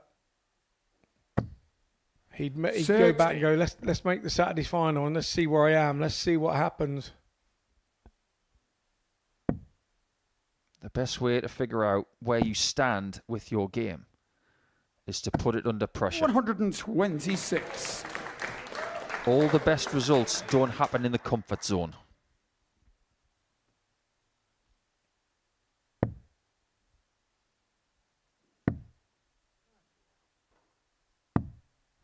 Let's not forget, if Evans wins 4-2, the possibility of a 9-dart shootout is alive in group number 1.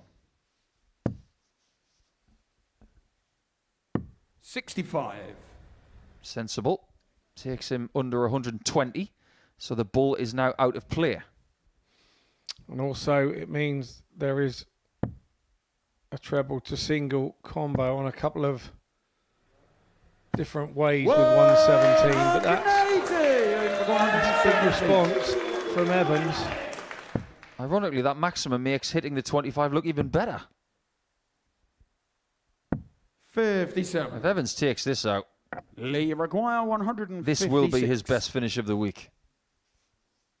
He's had a 160. But momentarily, this is better. At least it would have been. 82. Yeah, you require. So what happens 60. next? Are we level? Or is it a 2-leg cushion?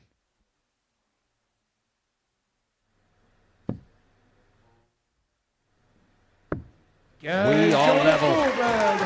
The best that Evans can hope for now is a 9-dart shootout. Fifth leg, it's Lee to throw first. Game on. But if it goes 4-3, for instance, then things get a little bit more complicated. 96.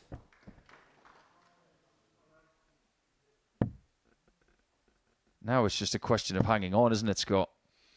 Just getting the 2 points and 140. praying that Steve Beaton were to beat Van der Velde in that last match in the group. Yeah, that's what I'd be doing. I wouldn't have gone into the complications of how many legs I need. I'm not that type of player. I think we all go up there to win as many legs as we can and just keep it simple. Well, we are the ones that overcomplicate it when we're talking about it.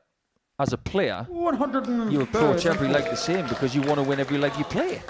Yeah, but we're different sat up here in the box. We're paid to have work out those scenarios and try and explain to you what you could be thinking, having both of us been in this very similar situation on numerous occasions. I think from this point, Evans' best route to the semis 60. is just winning this game and praying that They Steve require beats you. 170. We said tonight was going to be tense. It is proving to be the case. 56. Yeah, and you require 167.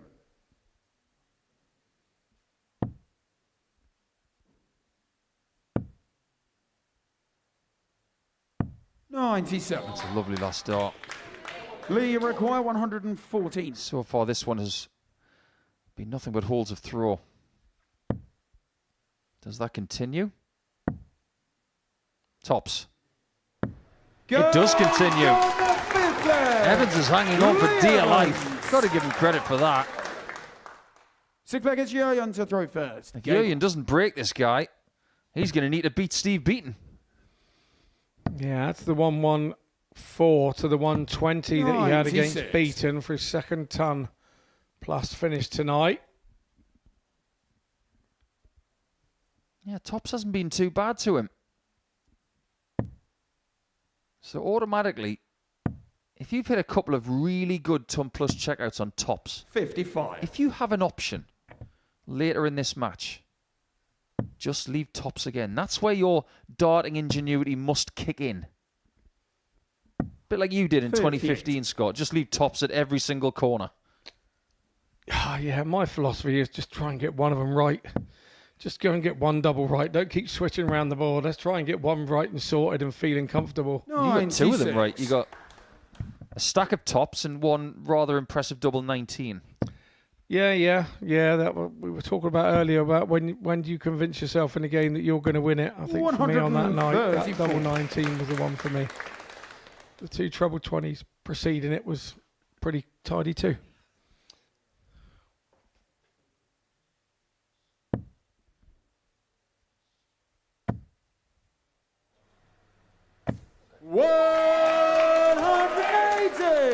Evans is on for something that is very rarely seen in this building. Ironically, one of only a couple of people to get 350 and 6 is here tonight. His name is Jim McEwan. Jake McMillan was the other one. Evans looking for the darting albatross.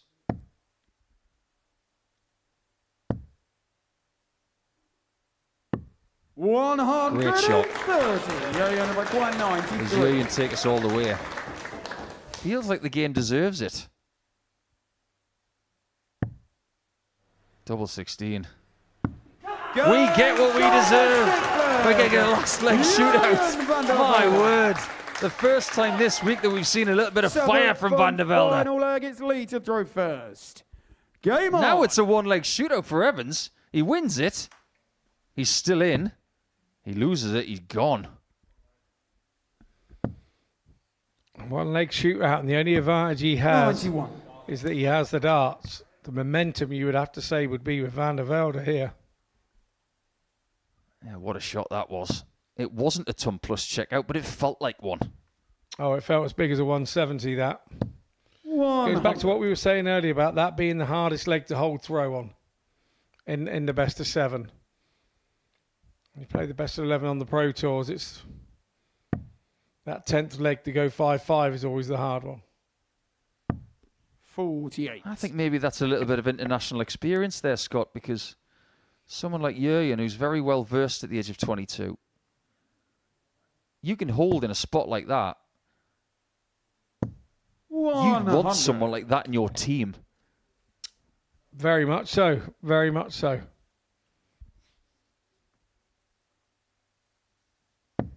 This is such a big visit. Looks like he's lost his throw. 45. He has now officially lost it. Yeah, he lost the line. He lost everything there, didn't he? He was very aware that he needed something special there. He needed a double treble visit. And then all of a sudden you 96. get a no treble visit. This is old school darts from a very young player. Couple of tons and a 96. One treble every visit. Slowly tapping the nail into the darting coffin. 39. And Evans is very much now at the precipice of elimination. It might not be a second weekly title for Lee. 3 years apart. 134. Now he's double dipping. Van der Velde is thinking about knocking Evans out. This could be great news for the Dutchman. And also good news for Steve Beaton. Yeah, you never quite because if this goes, they're both through. Double 8. Jurgen Van der Velde is through. He takes care of Lee Evans by 4 legs to 3 and sends the man from Gloucestershire out. He could have been the first person through in this game, but it turns out that Lee is the first person out. Steve Beaton and Jurgen Van der Velde in game number 5 tonight will have a head-to-head to see who wins that Group 1 situation. So Jurgen on debut with a very good display at 93 average goes through. Let's have a little word with Dave Pallett ahead of his first game of the night, shall we? Dave, a bit like the man of old, wasn't it, this week at times?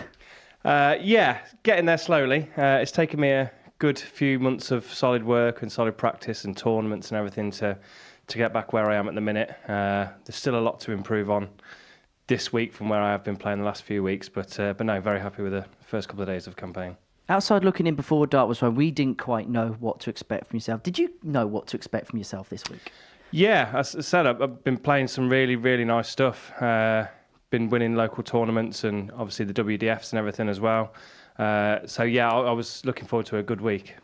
In terms of the WDF system and tournaments and playing in that this year, has that really given you the confidence to kind of have this little bit of a second win that you're having right now? Yeah, definitely. It was a good start. I started going to them at the start of the year, basically. A couple of rough tournaments to start with, trying to get back into it. And then once I found my feet, I started winning a couple. So it was really nice. And yeah, it's a nice little confidence boost as well. And yeah, it always goes well. Played in the first ever final of a week in the Super Series format in Series 1 week one, playing another one in that series. It's been a little while since we've seen you at the tail end of a Saturday night. How much you'd like to rekindle those kind of memories this evening? Yeah, I'd love to obviously make it to the semi-finals and the finals as well. I remember the first one, I think it was against Graham-Usher, I lost to in the final. That was literally one of the last games I played competitive darts for probably about 2 years. Sort of gave it a rest for a little while after that. And then, yeah, picked him up, probably less than a year ago now. And yeah, it's taken me a while to get back into it. So yeah, looking forward to being involved back in a Saturday night. Great to see you again. Great to see you in good form. We wish you all the best. David, good luck. Cheers, Henry.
But he's found a way through, and 12 points gives him 12 points to complete what has been a special performance for David Pallett. An average just underneath the 105 mark. That's exactly what he does. Don't you love the dartboard?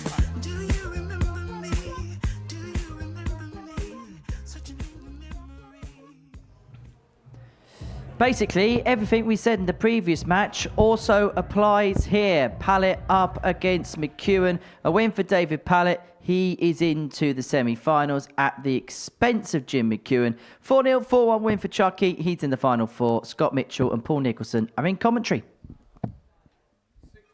Yeah, back to Group 2 we go.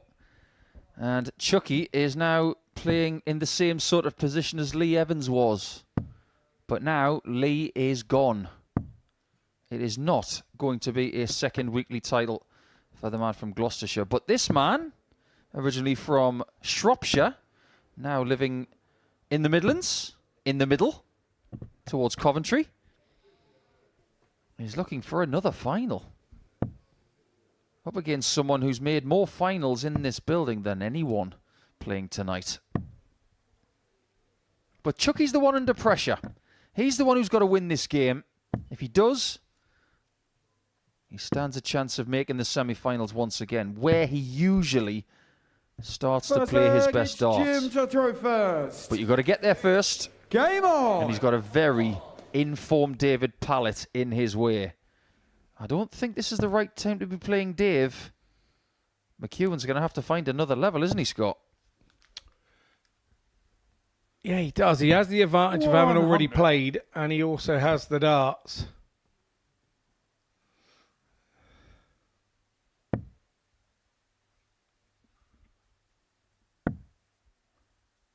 Sometimes when you lose 4-3 and you didn't have the throw, you can say, well, I didn't have the darts. Maybe I just didn't get enough opportunities because of that. But when you've got them, you've got to make that pay. You've got to make hay while the sun shineth. And nobody knows that more than you. Exactly.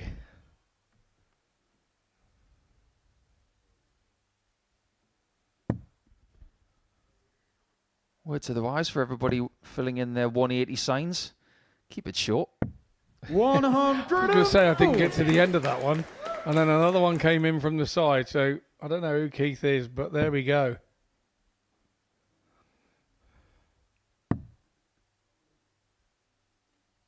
Pallett really has been good this week. 98. 9 wins from 10 games. And there is the chairman of the Dave Pallett fan club. There are plenty here tonight supporting him from the Dave Pallett Academy. 59. Yeah, there are indeed, and it's not a little journey. It's kind of fair old track. It's not just up the road, is it? Particularly coming anywhere down the south coast in the summer and the 6 weeks holidays.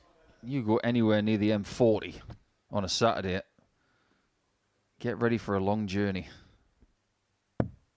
because of the traffic. But Pallett's been here for days, and he's been the one dictating traffic with shots like that. If he breaks immediately, McEwan is in a lot of bother. They are both 2-time winners on the WDF circuit this year. 129. Pallett, 2 times overseas. 70. McEwan, 2 times just down the road in Selsey. So he likes the area. He likes playing in the area. Is that what you're saying? Yeah, I think he likes Hampshire. He might not like this.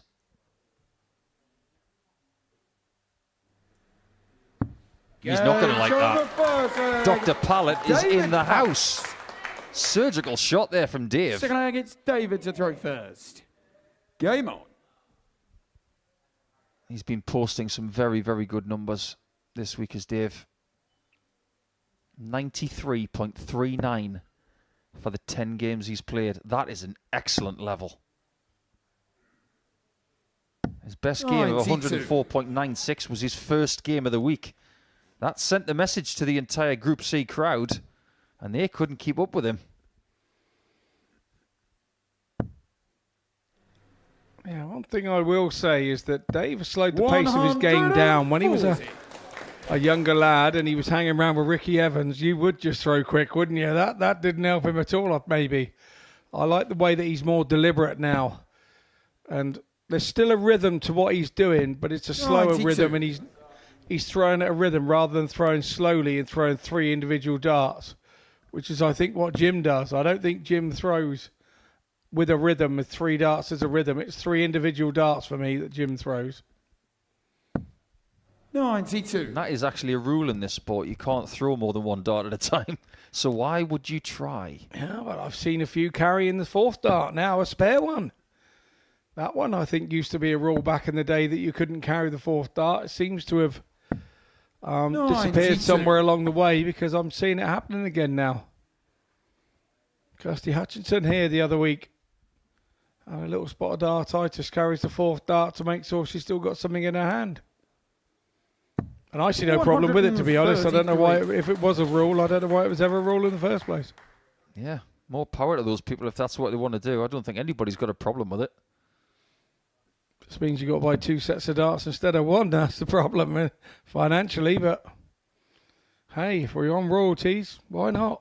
140. Jamie Rock 136. He's going to go the 60 route. And for someone who likes tops as much as he does, maybe he doesn't know about 2 treble 16s. 80. Maybe he doesn't. David, you require 85. He's old school. I don't know about 2 treble 16s either. I keep thinking, keep going at what you've been throwing at all game. Makes sense. What makes sense here is the bull. 60. Line was Jimmy require perfect. 56. McEwan should get his shot at tops again. It didn't really work for him in his first game. But maybe this is where it kicks in. Jim McEwan. Just like the previous match, if McEwan wins the next 3 legs, he will be through. Game on. But surely it can't be as simple as that. Well, thinking of things that aren't simple, how about Series 1? Both of these guys, when we came from Southampton to Portsmouth, 100 were 2 of the biggest hitters that we had on a regular basis. Dave Pallett was so successful as a player around about that time that he actually made 2 weekly finals in the same series.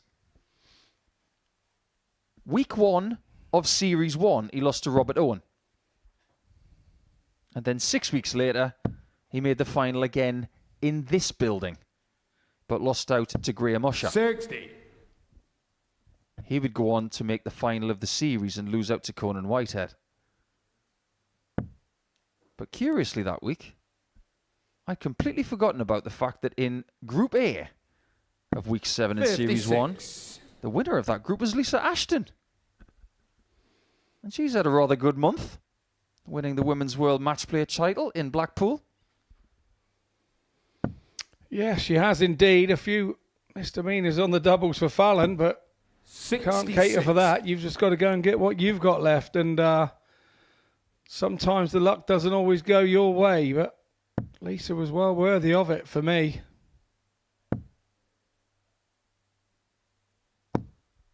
$140. Any win in this game for Pallett would set up a group winning head-to-head with Jamie Atkins in Game 6 of the night.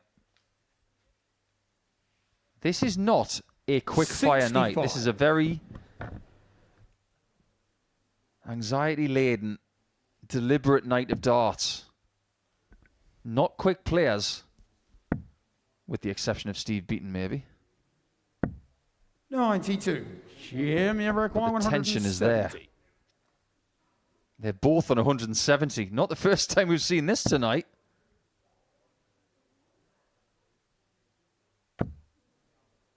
Can someone do a Jamie Owens and hit a big fish 93. on a Saturday night? David, when he you hit require that was a moment. 170. This would be 2. Not to be this time, but you won't be worried about that now. He'll be wanting to leave it tidy. 140. The pressure. The McEwan 77, and he's done exactly that. If he gets back, would he really have wanted to come back for double 15? Look on the bright side, Jim. A 7 is better than a 3. At least this way he can get single to bull.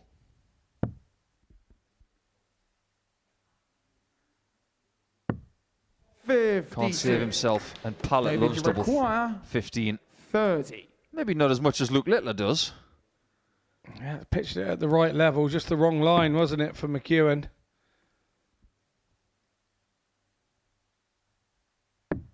Nicely done. Nicely done from Pallett.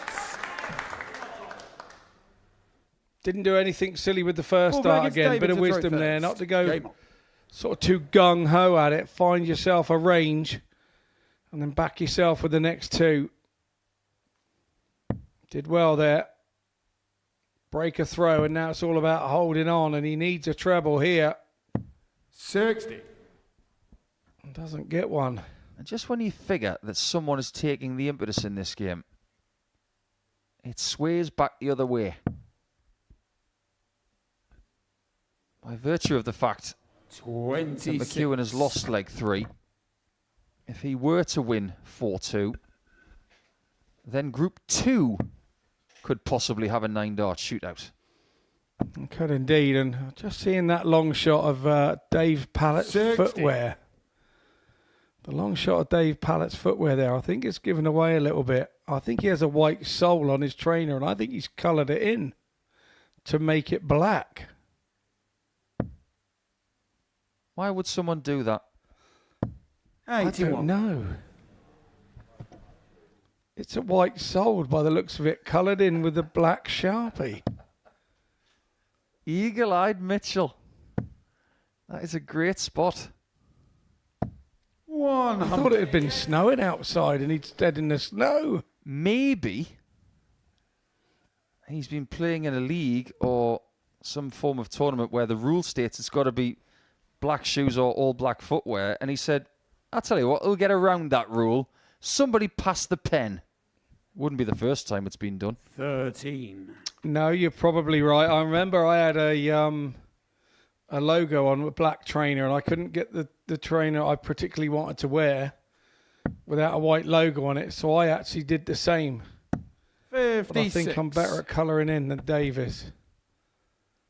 Word to the wise, Dave. If you look at what Gedwin Price wears these days, white rings around black shoes aren't a problem. But have you noticed that Luke Littler was kind of doing that a month or so ago? Everybody else started following, and now he's not doing it. If you go back a few years, actually, Phil Taylor, towards the end of his career, was doing that too. Yeah, Ian White did it for a bit as well, didn't he? Yeah. 45. I think sometimes the footwear rule in the sport's a bit too stringent. I once saw Lawrence Ilagan win a soft tip tournament wearing red high tops. He looked like the coolest cat in the world. 100. Is that Lawrence Ilagan that's never ever had a shirt that fits him properly and he has to pull it up on over his shoulder? Dave Pallett's exactly the same. I know, I noticed that. That's what made me think of it. 100. Bulldozing 140. Come on, Dave, get your attire sorted. Get the shirt that's fitting and your right colour trainers. Yeah, get yourself a shirt where the left sleeve is normal and the right sleeve is 42. completely shorter. 40. Well, McEwan is very frustrated, as you can see. He expects that to go in, and he was right. David Pallett. Jim needs to win the next 3 legs, otherwise he is going to be leaving with Lee Evans. I do have to be honest on the shirt front. I do make sure that my sleeves have been shortened to make sure, because when they come out, they jump down and touch your forearm or something. I can't be doing with that. Jim right now is seething. You tend to get those bounce outs from your flights or your stems when you're having one of those nights. 92. Averaged 82.5 in his first game. In this one, it's just a shade under 80. It just isn't happening for him. 77. And look what Pallett's doing. It's almost a flat 90. This is something he can maintain all night long. 100. Yeah, good stuff. Always easier to maintain that average when you're 3-1 up as well. So what we could have in our final 2 group games 59. are 2 games to determine where the people play in the semi-finals. Yeah, there's always something on the evening in those last 2 matches even. And there is a slight advantage to it because if you win your games and you go through as group winner, then you obviously get the darts in the semi-finals as well. So there is an advantage to winning your group. And the runner-up plays the winner of the opposite group. So I think that's the most frustrated I've ever seen Jim McEwan on a dartboard. I would agree.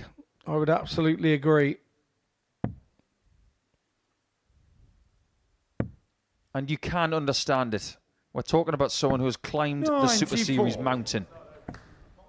And when you've been there, you want to go back there. But it is looking like it's too far away at this point. He needs a huge slice of fortune if he's going to survive this game. Pallett is in no mood to be sympathetic. Absolutely destructive. A great 15 darter to send Jim McEwan out. And that's what we're going to have in our next couple of games. 2 games to determine who wins Group 1 and Group 2. But that is probably the performance of the night. 91.85 with 4 out of 7 on the doubles. Really, really good as Pallett wins by 4 legs to 1.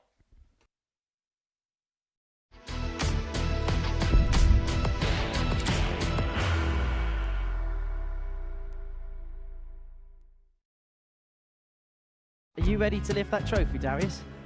Yes. Let's do it then. Ladies and gentlemen, your Modus Super Series 9 champion is Lucky D, Darius Labanowski!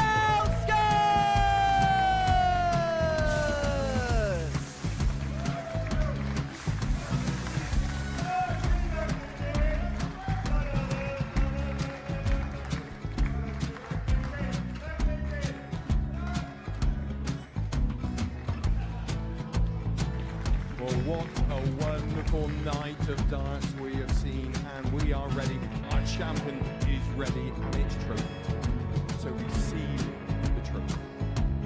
£25,000.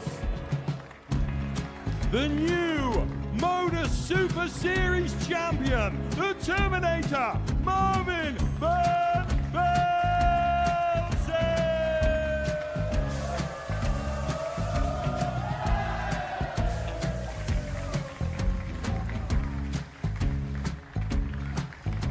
And one more time, the 8th Modus Super Series champion, the Terminator, Marvin Van Velde. And the new Modus Super Series champion is Andreas Dirty Harrison.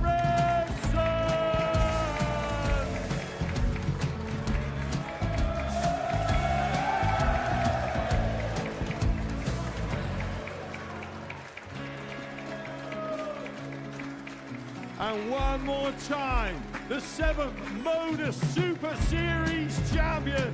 Give it up for Andreas Dirty Harrison. The moment we've all been waiting for.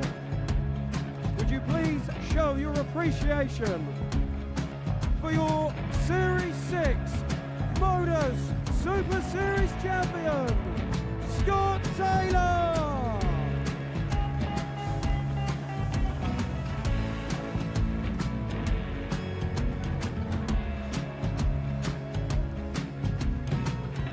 One more time, your new Modus Super Series champion. He is Chucky. He is Jim McEwan. Ladies and gentlemen, your Modus Super Series champion, retaining his title, the Nuke, Luke Littler!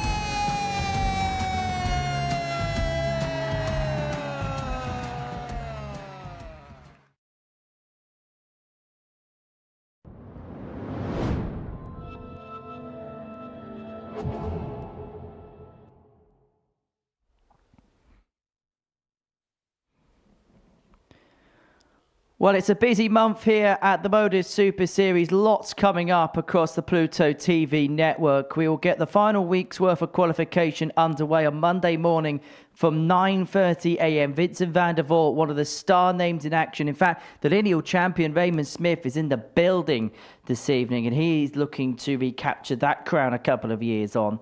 All roads will lead to Champions Week, which gets underway on Monday, the 11th of August, the final of which takes place on Saturday, the 16th. Mark your card. It is a bumper night of darts, not to be missed. 7:30 we get underway for that. And then following that, it is the Rising Stars, the best players between the ages of 16 and 21 going head-to-head in a unique one-off weekly tournament. The winner will be crowned the champion, and that will take place between August the 18th and the 23rd. The final of that live here on Pluto TV. And then it is the much awaited return of Adrian Lewis in a competitive environment. He's going to be one of the players in international pairs too, representing England alongside Steve Beaton. That'll get underway in the last week of August, the final of which is on the 30th. And if you don't want to watch it on Pluto TV because you want to watch it in person, then you can do. Head over to a website called www.dartshop.tv and you can ascertain your tickets for any given Saturday that you want here at the Super Series. Plenty of big events between now and the end of 2025, and at the beginning of 2026 we'll also have the Global Championship Finals. Game 5 sees Steve Beaton and Jurgen van der Velde going head-to-head. We'll see Steve as part of that international pairs tournament. These two into the semi-finals. The last two games of the group is to decipher who's going to win the groups. Scott Mitchell and Paul Nicholson will dot the I's and cross the T's. Yeah, interesting times ahead, Henry, because we've got two games, like you mentioned. And if we want to figure out who has the darts in the semi-finals, we could cut the night short and just have a couple of bullseye challenges, I guess. But we don't do things like that here at the Modus Super Series. We want to have another game, and then another game after that, to figure out who wins the group. Steve Beaton is still on track to have what's called a perfect Super Series week. That has been done by Luke Littler and by Connor Scott and some others. Where you win Group A, you win Group 1, and you win the night. And if Beaton wins this game, that is still possible. Yeah, very much so.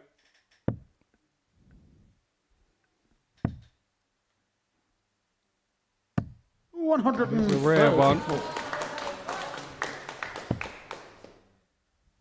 I don't think that'll be on his mind. I think he goes one game at a time, Stevie.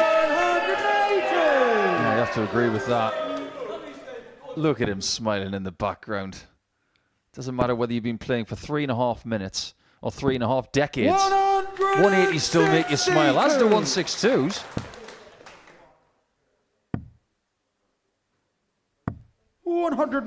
This game is going off. Yeah, number 140. And what is Beaton going to do on 93? This is a bit of a coin flip decision, isn't it? Because of his generational thing. Does he go 25? Steve, you're 193. Does he go 57? There's your answer. Has he got the answer? 58. Yeah, it came off the wrong side of the dart, didn't it? But unfortunate all the same.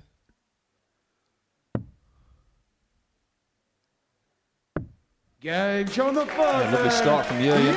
Van der Velde. An initial hold, and his small team that's with him here in Portsmouth are very pleased and probably won't be as nervous as they were as the previous game. Well, no, they know he's in, so, you know, it's one of those, isn't it? And you can throw with a bit of freedom when you know you're through as well. Both players will be throwing with a bit of freedom here. Anybody who wants to survey the Steve Beaton throw, 99. For years, people have lauded his smooth style. But we also have to remember where he grips the dart. Doesn't actually hold much of the barrel at all. Look at his stem. Look at the shape of it. It's that way. And he's got grip on the bottom of the stem because that's where he holds it. That's where the balance point is for him. That's what works for him, and it's worked for him, as you say, for a few decades now. 45. But it's like you said earlier, he was there with a smile on his face after the 180. Just loves the game. Genuinely, he's one of those guys that has a love of the game.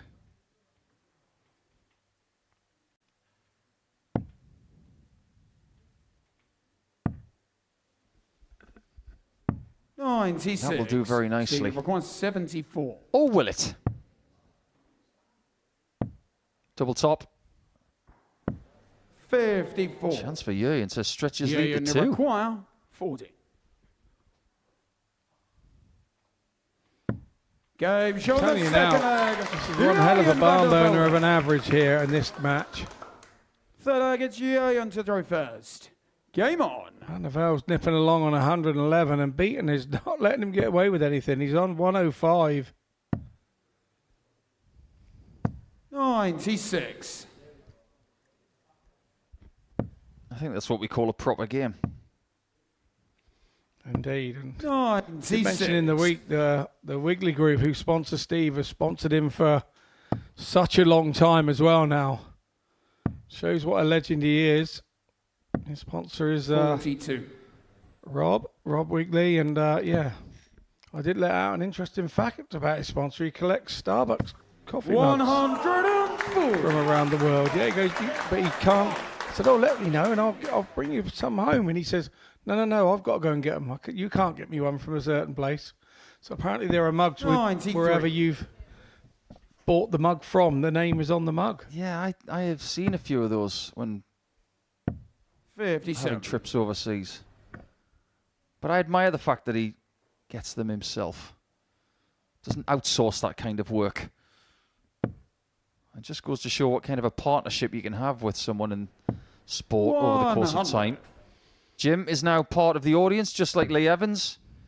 He wants to see who wins the night, because now he knows it's not going to be him. 140. Well, he's averaging 102 here as Jurgen.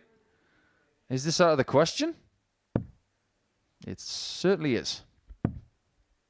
And when you look at Beaton, he's on 106 at the minute and change. Steve, it requires 68. One bad dart, one good dart, and one fantastic dart. Steve Beaton. For 35 years, this man has been making people happy with the darts he throws. And he just made a packed live lounge in Portsmouth exultant with that wonderful bull. 53. Yeah, he just seems to look at it, doesn't he, and go, "Oh, I want that one," and it's it. Amazing. 119.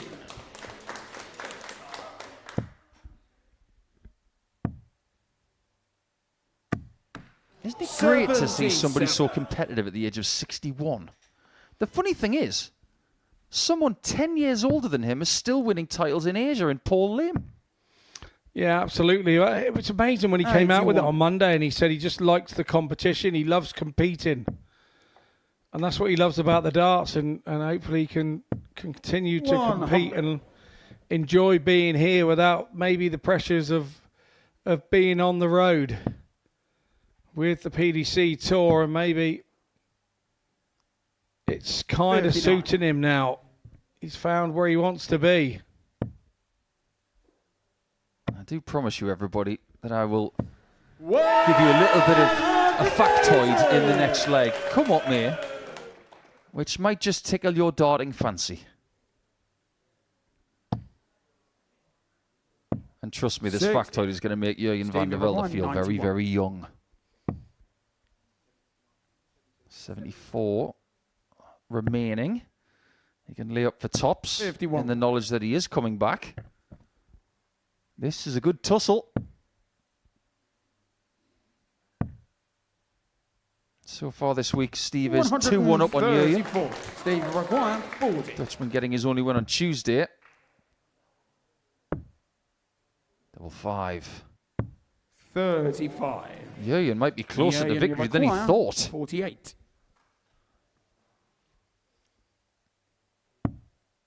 Double 16.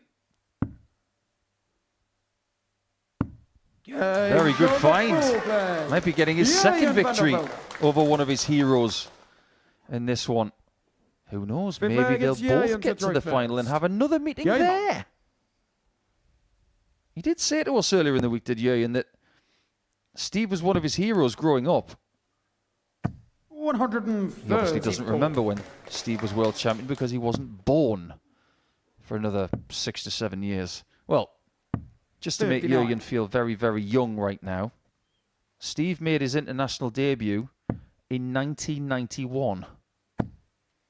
And when you look at who was in his team, 140. it does blow your mind. He didn't play both games. 97. At the British Internationals in 1991. He just played one of the two. But here's who was in his team in the match against Scotland. 43. Dennis Priestley, Kevin Spierlich, Eric Bristow, John Lowe, Peter Everson, Kevin Kenny, Ronnie Baxter, Phil Taylor, Alan Warren a little, Bob Anderson, and 100. Mike Gregory. As England teams go, that's the kind of team you would have had to save the planet. Yeah, you never quite 84. Indeed. Indeed.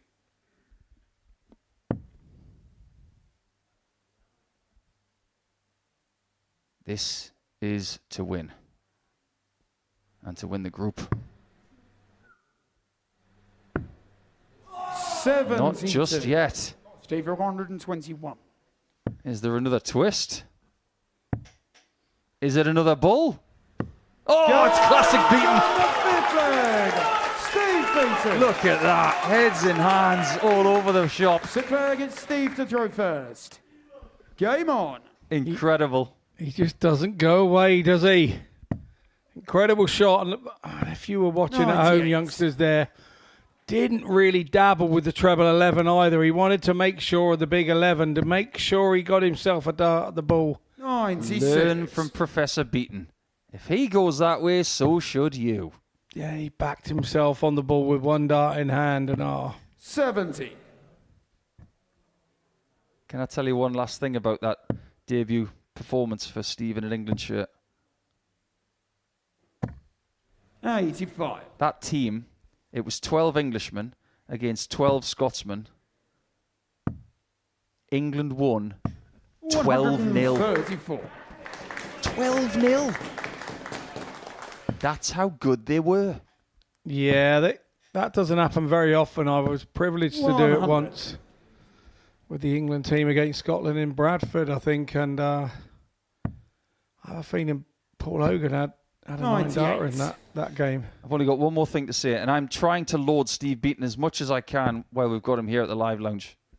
I mentioned all of those names. World champions, world masters, world number ones.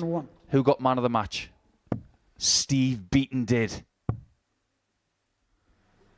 And he's also got another tongue plus checkout. People just don't know what they're watching, but this is incredible, this game. To throw first. Game on. One leg shootout to see who wins Group 1. On his debut, he beat 96. George Little. Averaged 101.64, and he was the only person to average over 100 in that fixture. 100. Steve, wherever he goes, he just has people smiling. And the only person who isn't smiling right now, well, is Van der Velde, but inside he's thinking, this is fun. Yeah, there's a power pack breakdown. The 180s haven't been big, but look at the 90 pluses. Look at the 130 pluses. Stacked. It just goes to show that those 180s don't always win your games. 79. Around that 140 mark every throw. I still find that just very difficult to beat. Steve has left 3-4-2 after 6. Most people know that you can't take that in 6 darts. 230, you can. 100.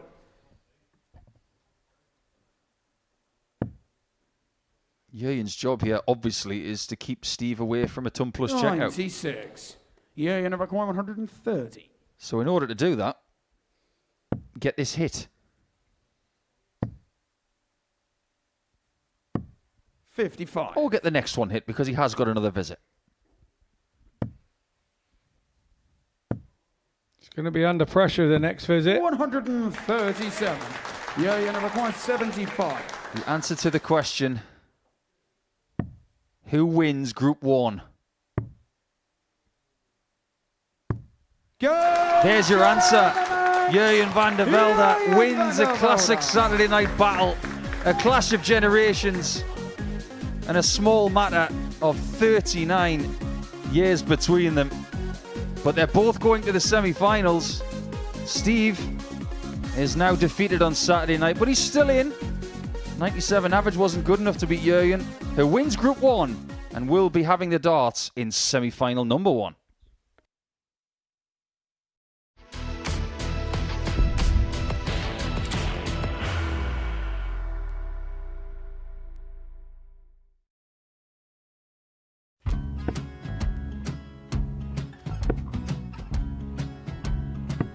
$54. Charlie McEwan, 164.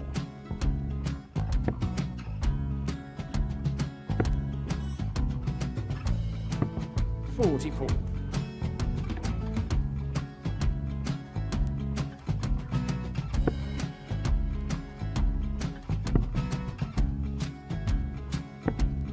$32. Charlie required 120. Well, 120. He's got a fair, at least 2 handfuls of this. Just needs to stay 60. there. That's a good shot. Halves his score. Leaves himself on a 2-darter.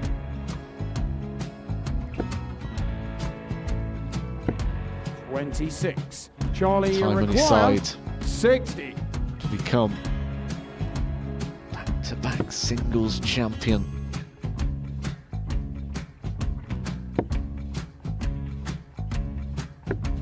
$40. Definitely a couple of nerves in those last 2 darts. But he'll be coming back. It's a moment he's been in before this situation. Standing at the back of the stage, Charlie approaching the required Yoki with a 20. chance to win the title.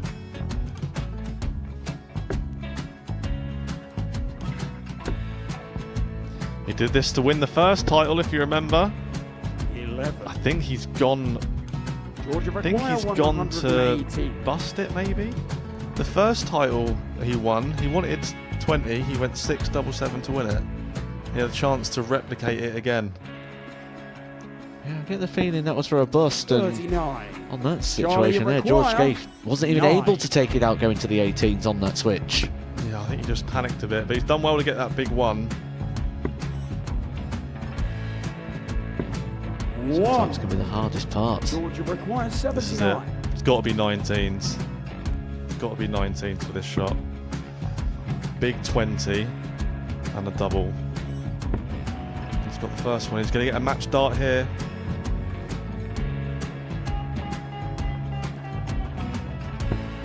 $59. Charlie Threw the entire require body into that 8. one. Just didn't want to let go of the dart.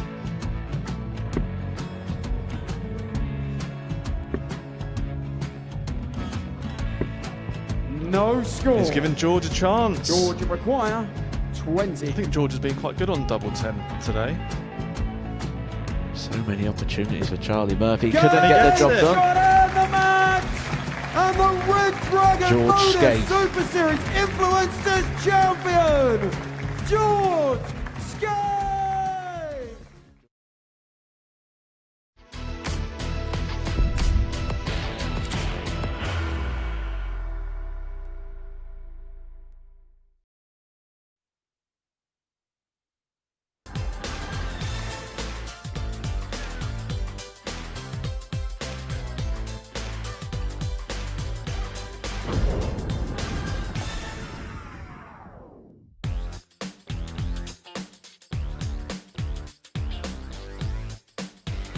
Phil the Power Taylor has been in conversations here at the Super Series, and the latest special edition features him in audience with a specially selected audience that will premiere on Friday from 6 o'clock here on Pluto TV. Well, we have one more game to go on this group stage phase on this Saturday night, and it's a meeting between Jamie Atkins and David Pallett. And this is a best of 7 leg bull-off. In the commentary box, Scott Mitchell and Paul Nicholson. Well, that's kind of what we said at the start of the last game, but you aren't wrong. But if we go off the last match, the person who started the game got the win.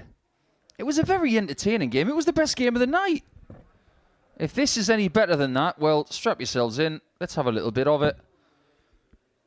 And why wouldn't it be? 2 former England internationals going at loggerheads to see who plays against Jurjen van der Velde in the next match. First leg, it's David to throw first. Game on. So here are the complexities. The person who wins this game will have a break and play Steve Beaton in semi-final 2. Whoever loses will play Jurjen van der Velde in the next match. 100. So essentially it is loser stays on. Pallett for Prime Minister? I'm you a fan of that, Scott? Yeah, absolutely. As a farmer, I can't stand the one we got. God's truth. Don't even make me go there. I think you already have.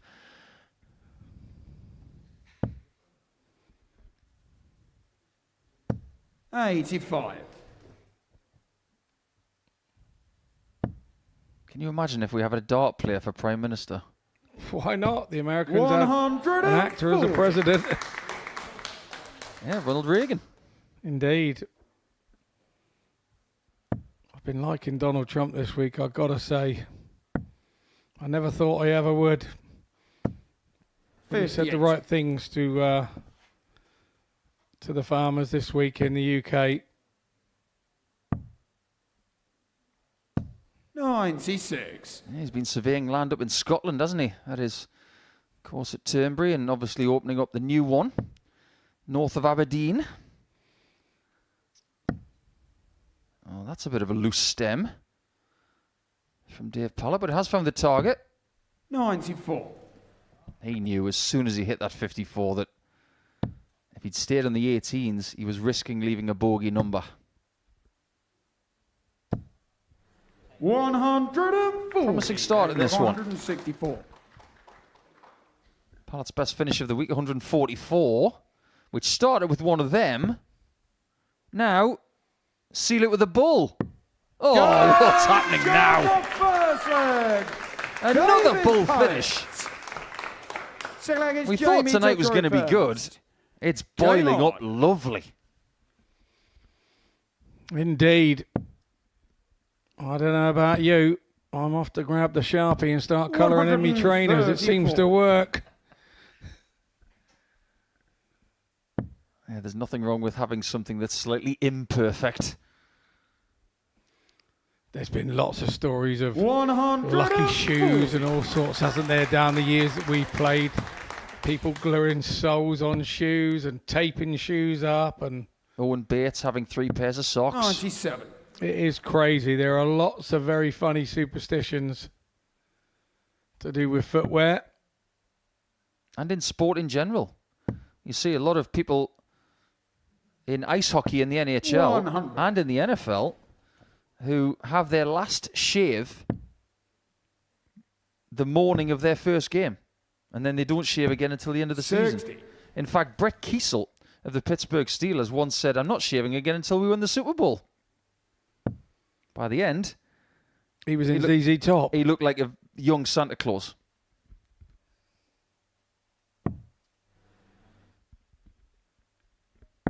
$91. He looks so comfortable, doesn't he, Pallett? Looks like he's in such a good spot. Look, he's found a pace of game that he really suits him. I did comment earlier, he used to throw a lot quicker when he was a bit younger. 170. But he never had the focus that I'm watching here and that he has now. Yeah, winner this year in Romania and in Switzerland. Oh, we've got something in common. I've won both of those too. 72. Nice start there from Atkins. Game And that one's shot not on the bad either. second That's a leg. 14 darter from Jamie. Atkins. Great quality once again leg, in it's our last David to group throw game of the first. night. Game on. Yeah, I was remarking earlier in the week that Pallett has won the Romanian Classic this year, and he won in Switzerland a few months later. And somebody who did that last year 104. became a 3-time weekly champion in this building in that season. And that was Jimmy Van Ski. So maybe that's a precursor to what 57. Pallett could possibly do next. Yeah, it's funny how we get to notice all those things. We had a spell where the winner of the Jersey Open went on and won Lakeside as well in the BDO. 140. I think Bunting might have started it, and then it was me, and then it was Glenn, I think. What's Jersey like? 45. Yeah, it was good. I really enjoyed it. Really enjoyed being out there. I do miss that tournament. There's a few tournaments on the BDO circuit that I do miss that aren't around anymore. 41. Dave has been a bit of a showman in his life as a dart player in the past. 59. But he has been showing more traditional tendencies this week. So maybe just ironing out a few creases in his game. 85.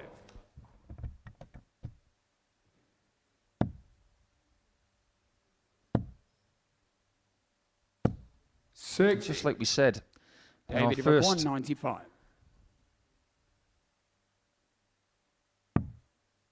match to determine a group winner.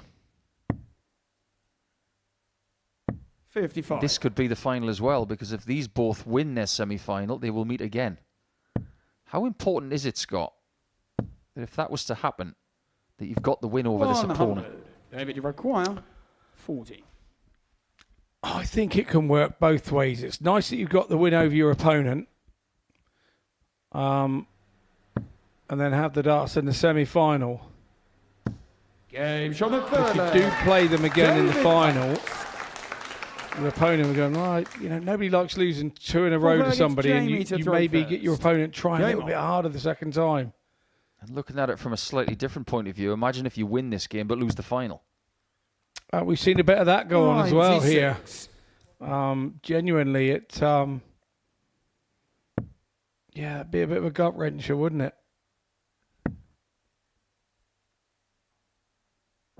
Now, this game is starting to settle down a little bit.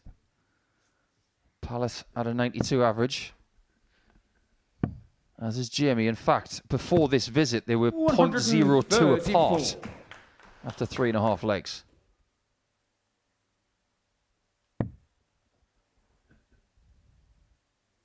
We must realise that if we want us to read those, they need to hold 58. the card still. There we go. None the wiser. I'm lost.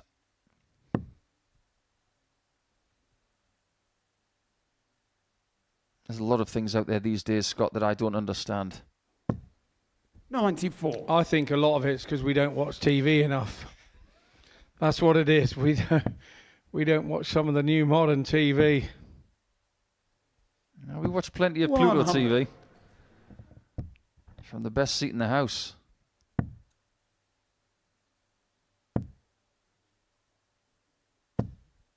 It's a decent 97. visit. It looks like this one's going to go the distance. This has got 4-3 written all over it.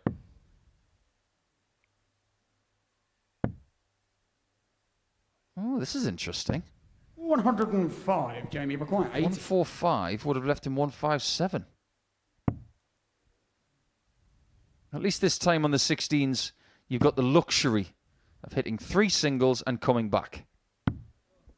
Okay. 46. That one's missed by quite some distance. And I'd be very surprised if he goes for double 17 when he comes back.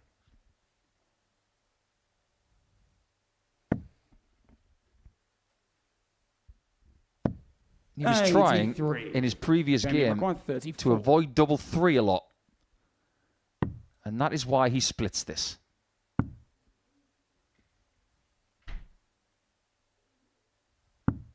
2. This is a chance for Pallett David now. Maguire, 140. He didn't think he was going to get this look.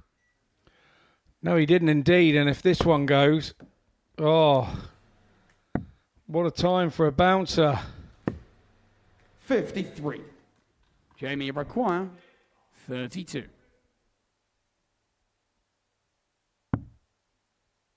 Is that in the way? Game's on the Of course it isn't. flag. Jamie Atkins. Jamie Atkins knows everything about shots like that. Fifth leg, it's David to throw first. Is this the calm Game. before the storm? 2 or 3 legs from now, we go to knockout darts. And then it's thick end time. Every player that is left in week 11 has represented their country 39. at some level. At some time. Maybe even 25 to 35 years apart. 57.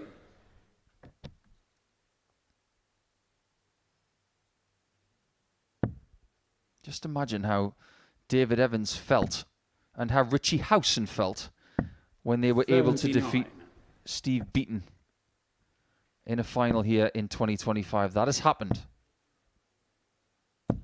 140. One of these two has to play Beaton in a semi-final to stop him from making a 3rd consecutive final match of a week here this year. 60. Make no mistake, they want to win this group. They want the darts in the semi-final. And if they're going to get the darts, they're going to get beaten on the other side of the hockey. Indeed.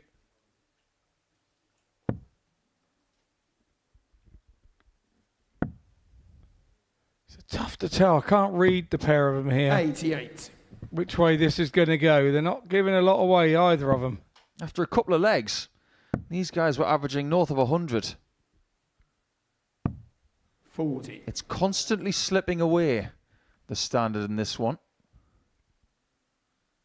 Someone's got to take it by the horns.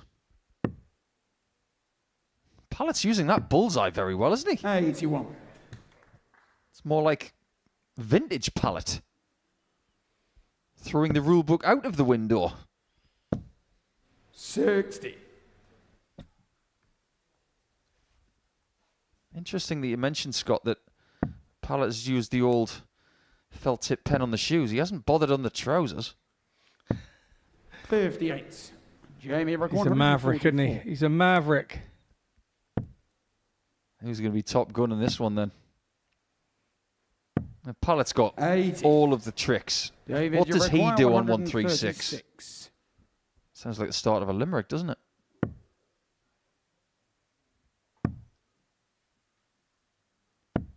He hasn't really had a bad Jamie game McEwan, this week. 64.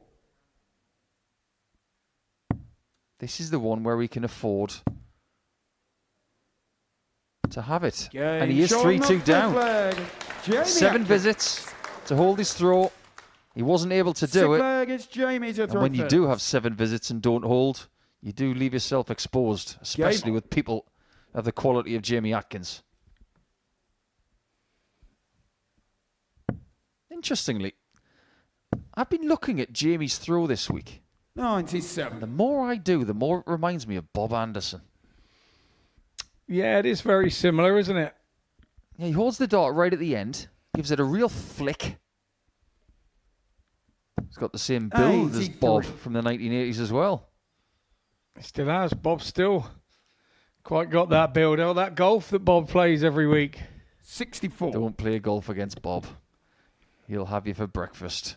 He can still hit a good ball, even in his 70s. Yeah, we might know him as the rhinestone cowboy here, but he's Bob the Bandit. But golf, I've heard. 100. Yeah, don't take on Beaton either. He's the same. Yeah. Hope you're watching, Bob. If you are, I hope you're well, my friend. 100. Now, I remember last time I commentated on Jamie here, I said he looked like an angry fish with his face when he threw. He remembers. He doesn't forget 58. things like that. Unlike a fish. Because if he was a fish, he would forget. He wants to forget about that dart.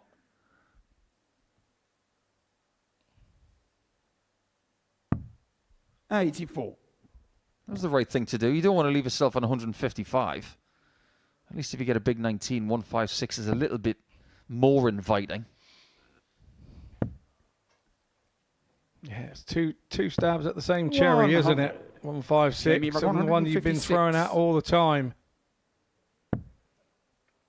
There's the first one.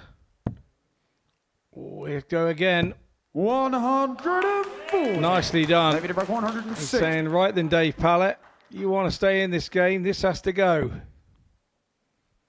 And it's not going to. 95. Jamie Marquez, 16. Pallett's worst average of this week is 87.18. Game shot. He's now got his worst in this one of 82.79. It doesn't really matter because he's still going to the semi-finals, but it's Jamie Atkins who wins Group 2, and he has the luxury now of a little break.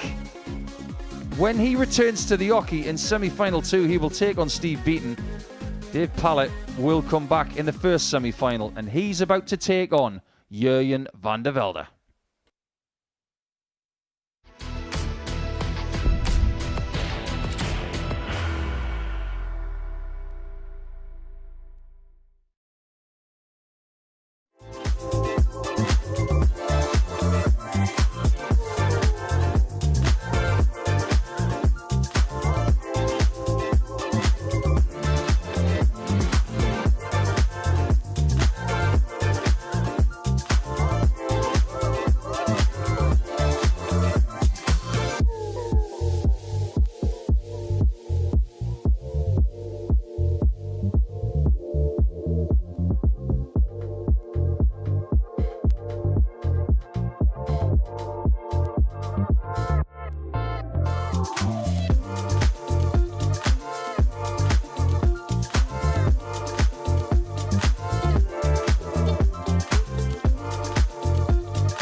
Welcome back to the Modus Super Series, where the group stage action has come to a close on this Saturday night. Jurgen van der Velde and Jamie Atkins, the two winners of the respective groups, getting the better of Steve Beaton and David Pallett, who will come through as second place players into the semi-finals. So Jurgen van der Velde will take on David Pallett, while Steve Beaton will take on Jamie Atkins in our two semi-finals, and then the final will take place in around about an hour's time.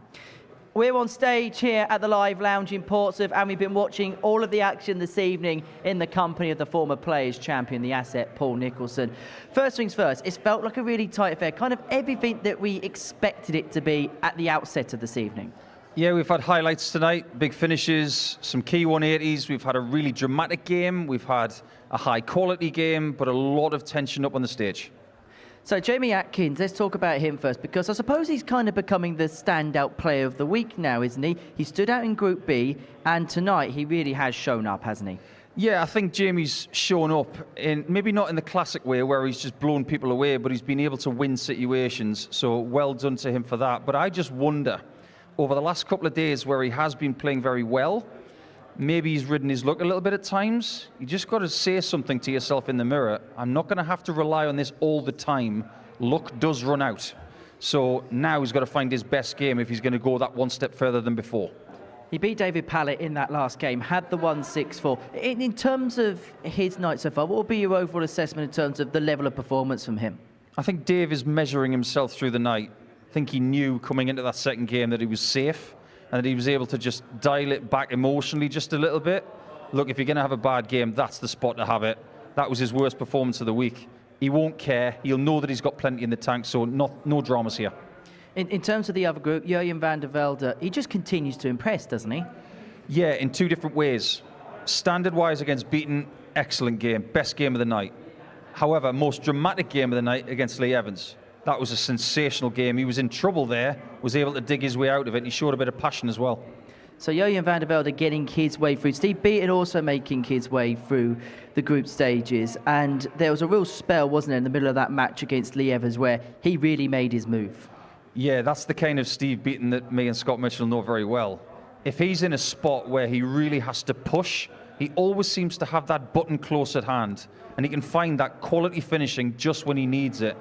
Both finishes with Beaton involved, doesn't get any better than that.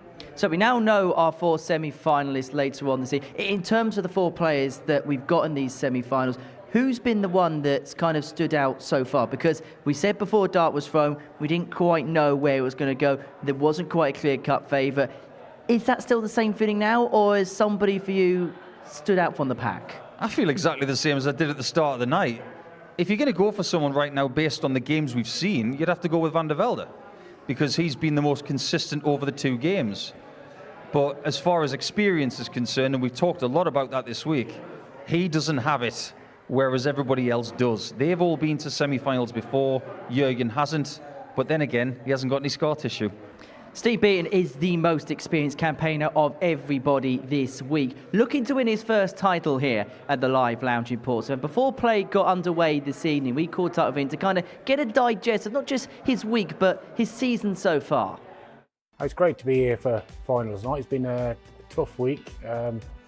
When I seen all the players that were in the group, I knew it was going to be a tough week, not just on Group A, but I could see in Group B and C. So I was over the moon to qualify through on the Wednesday and have a few days off. I've been practicing quite a lot coming onto the tournament, and I do miss match practice. That's one thing I do miss. I do a lot of exhibitions and that a lot, but that's not the same as obviously like playing on the stage against people. So I've been putting a lot of practice in, but you know, you can't beat match practice, which obviously I didn't know how I was going to play till I started this week. I had Thursday, Friday to rest again. You know, I think it's hard work playing every single day of the week, and then obviously it's a bit of an advantage. It can be an advantage that, you know, the lads are fresh from last night, but you know, I actually prefer, I'm getting older now, so I prefer a couple of days off. But yeah, I'm feeling fresh today, but you know, it's going to be a tough group. I mean, I've lost in one final already. I think it's the David Evans. I thought I should have won that. I was a mile ahead and lost it, but you know, that'd have been nice to just get that over and done with and have won one, you know what I mean? So you know, every time I'm going to be here now, I'm going to be trying to win one, and it'd be nice to just get one and out of the way then, really. Yeah, it'd be great to get through to Champions Week in a couple of weeks' time. I mean, that's what you're playing for, is to win tonight and then obviously get through to that. You know, the players that are playing in this are very good. You know, they're second to none. So, you know, it's no easy task to win this, and to win the Champions Week will be even harder again. So, yeah, it'd be great, and you know, it'd be nice to stick that on the mantelpiece. You know, who knows whether I will or not, but I'll be trying hard and just see how it goes. I think Steve Beaton might possibly be the only person in a retirement year that's actually busier than ever, isn't he? Oh, he's not the first. We've had people come here saying, since the Pro Tour, I've done so much more because they have more tours to choose from. If you're of a certain age, things like senior events, you can go to amateur darts, circuit stuff, you can go all over the place. We've got to remember that Steve has got the luxury of a great image, and people still want to see him play and meet him. So all of the exhibitions he's got, that will keep him very sharp as well. But the one thing I took from that interview the most was that he misses match practice. You've got to read that a little deeper to figure out what he's saying. He misses the boys. The boys on the tour, like Ross Smith and the people that he hangs out with, and I know for a fact that Ross misses him as well. It's that camaraderie you get in the 3 hours before competition. That's the kind of thing he misses. But then again, if you win tonight, it makes up for all of that. Well, he's going to be representing England later on this month in the second edition of the International Pairs Tournament. He's going to be partnering Adrian Lewis, who's going to make his competitive return after a couple of years away.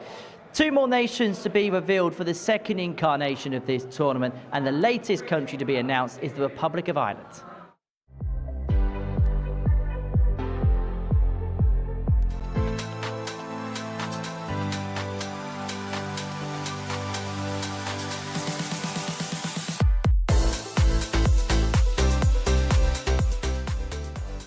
To return to Champions Week.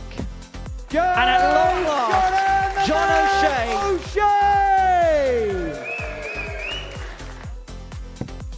He's done it once, twice, 3 times a 9-darter for Conor Heenan.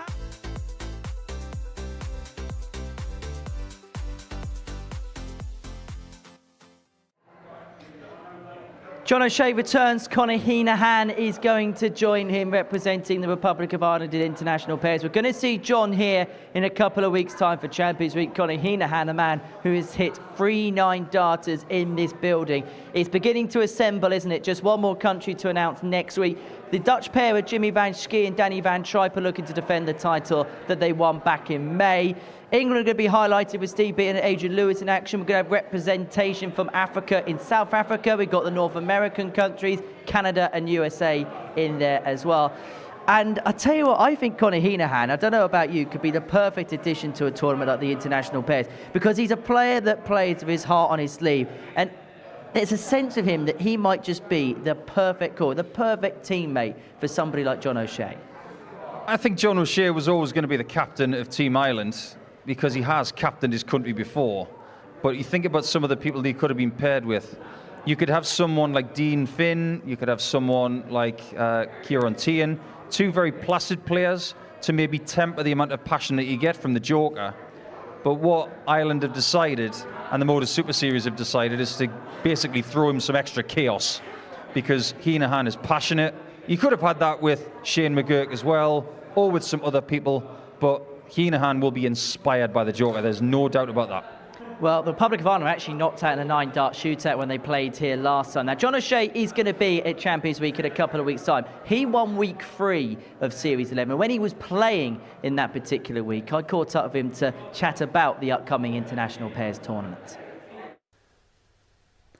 So, John, you're going to be back for a second stint at International Pairs. First of all, how did you find the first one?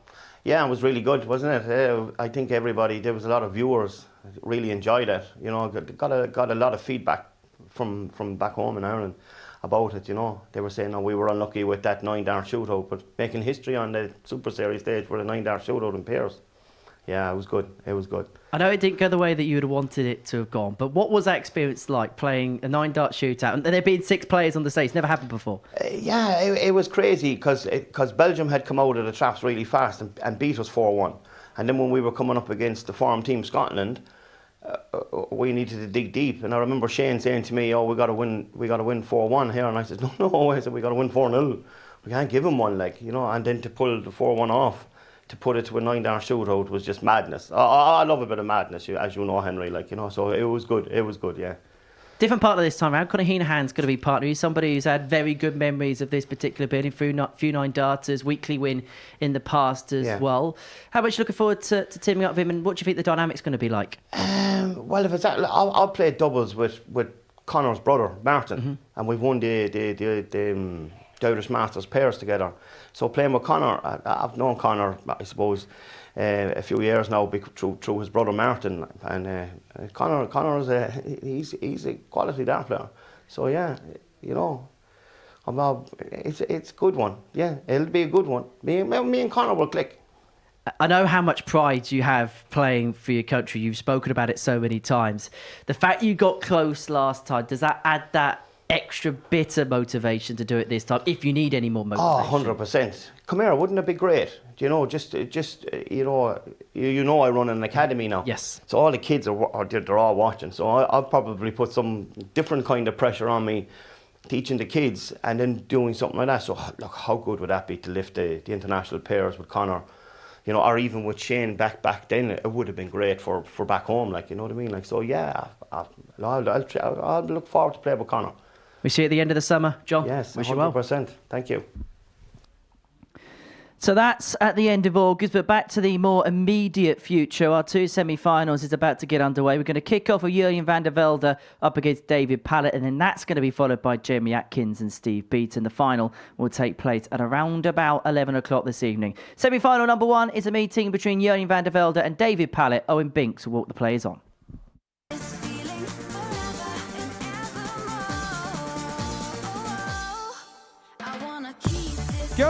There's your answer.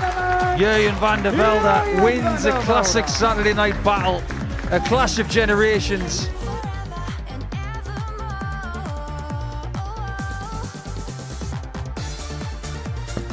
Absolutely destructive. A great 15-darter to send Jim McEwan out.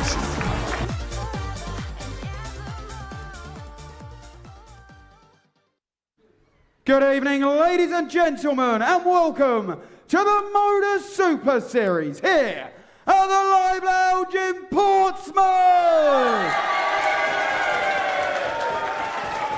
It's time to meet the semi-finalists. Will you please welcome to the stage?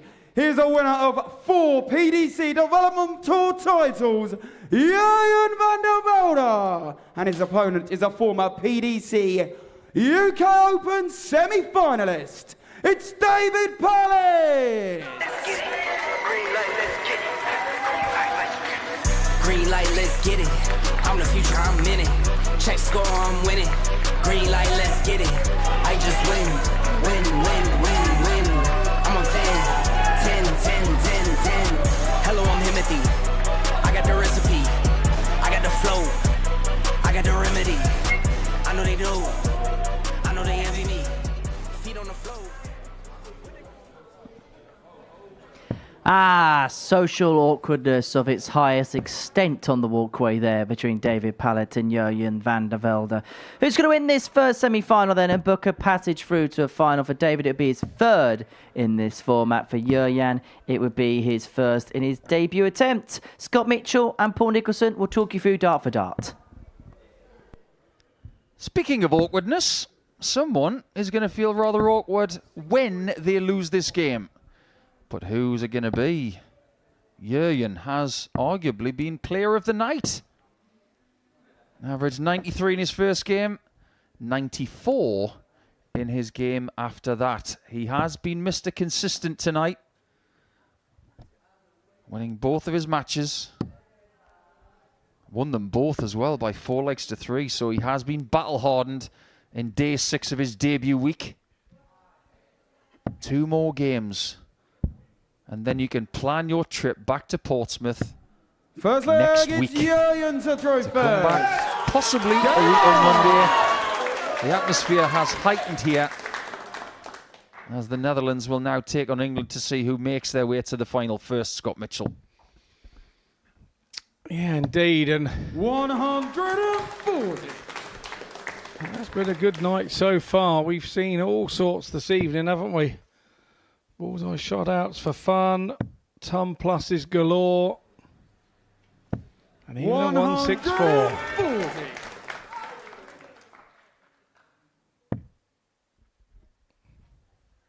Here's a mark of the consistency of this young man over the last 3 days. He's played 10 games since 10 o'clock on Thursday night. 8 of them have been a 90-plus average. Very good indeed. 140. If that doesn't build confidence, I don't know what does. I suppose the question is, how high does he need to go to get rid of Dave? Because he has shown just a little bit extra in the flourishing department when he needs it. This is where you want to find your best game. Just took the words right out of my mouth. It's how far does he allow himself to go with this? Pallett here. 121. Absolutely flown out of the box. He's going to get his chance to break as well. 53. David, you He's require gone 140, 140, 180 to leave himself on 41. He's going tops for 11 darter and an opening break of throw in the most dramatic fashion. 21. Here you require 68. Break of throw chances don't come along very often in these quality games. He's not going to get another chance in the first leg.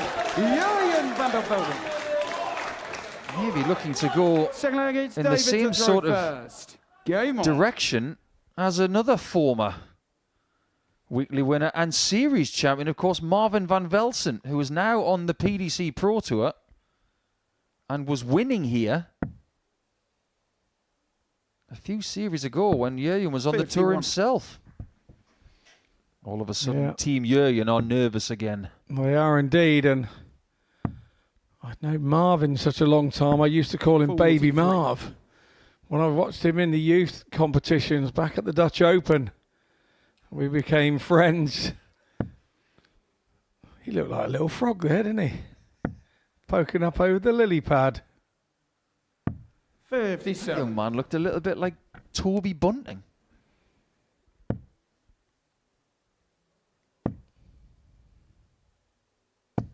$100.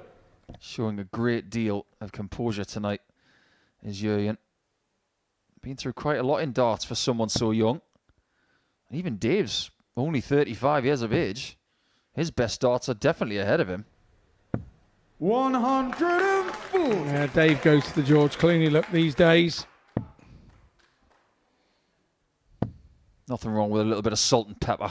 No. 100. Absolutely, yeah.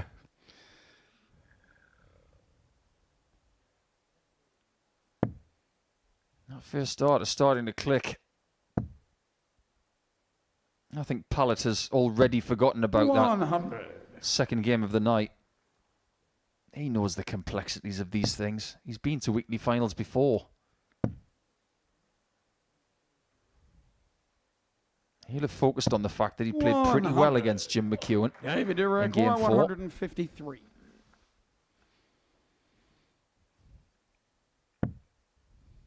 There's that first start again.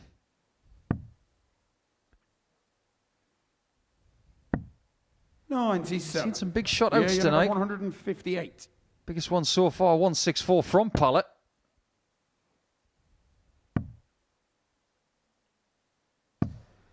$80. Oh, that's a bad last start. David, you require 56. Even a single 19 would have left him better off. Yeah, another treble obviously would have left the 24, but Pallett now zeroing in on double 10. Not to be. Yeah, you only require 78. Opportunity knocks. We talked about special moments and special players taking those moments earlier. This is your moment. And he takes it. Superbly done by Van der Velde. Back on throw now. Goes to the table. Nice little sip. Allows the adrenaline rush to just slow down a little, calm himself down, come back in and go again. This is what I talk about with this young man. This is the epitome of steady. 32 darts for 2 legs. The scoring hasn't even been that spectacular, but the finishing has been perfect.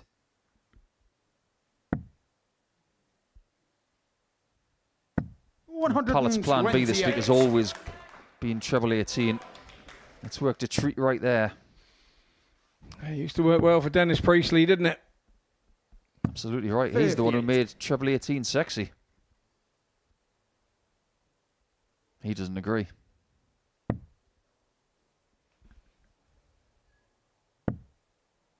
He has had a few problems on the treble 20. On Thursday night, he was saying he was struggling to reach the 60. And if he was missing it, he was missing it low. Hence the move to the 18s, which is a little bit lower than that 60 bed. He can't afford to miss it too much.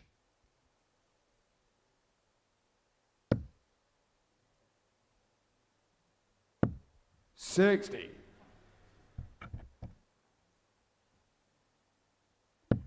Well, I would follow him, but I'm not actually on that medium. Sorry. It's the only one I can spell.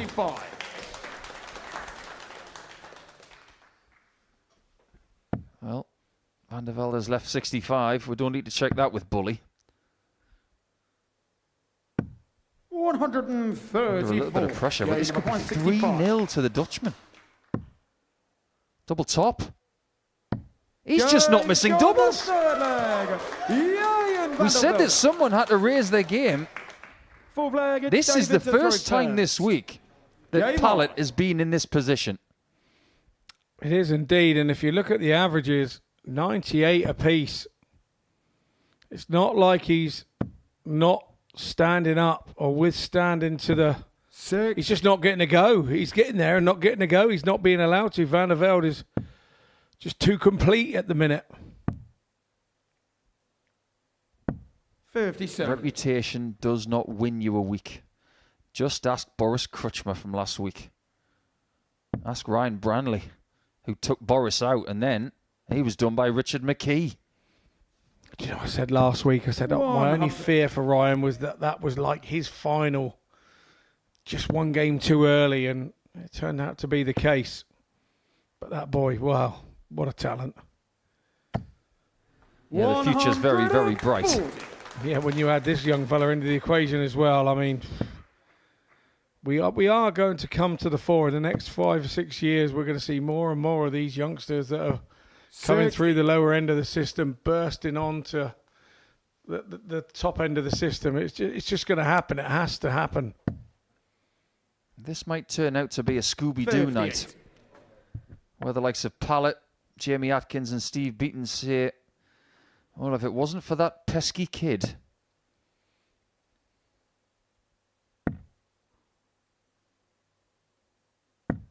Plan B works again. Might even have to take that 153 out. Just wasn't as settled in that visit, Jurgen. It's a little bit out of rhythm. So Pallett has got 2 visits.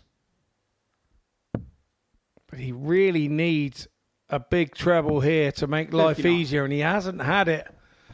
So just a simple little ton here from Van der Velde puts that 94 under all sorts of pressure. 100. Well, interestingly, during the week, when he missed 54 on this on Thursday, he went for the 54 again. He's not doing it this time. It's match point 54. Van der Velde. We have not had a game 1-0 tonight. Is it the case right here? 61. His first miss at a double. 40. And I think that's harsh when it goes down as a miss at the bullseye. I really do, as a stat. That goes in, so this one is very much still on the cards. But that was just a hold of throw. Fifth leg, it's He's going to have to break Van der Velde twice to make the final again. You wonder, can he keep the pace of his scoring up here, Van der Velde? Keep himself up above 90. Because if he doesn't, we know Pallett can. But this is the first time this week he's been in this kind of jeopardy. He was always comfortable in Group C. Never in trouble. Even when he lost a match, he could afford to lose that match at that time. 100. He could afford to lose his second match tonight. He can't afford to lose this one.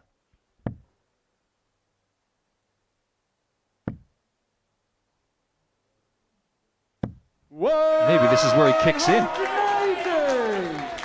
He's got a lot of people behind him, and they would love to see a comeback. So about Van der Velde not panicking now from here.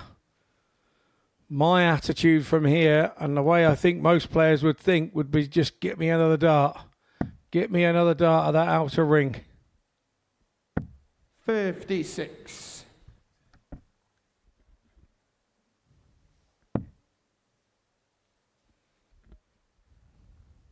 Dave was actually in an England team with you, wasn't he?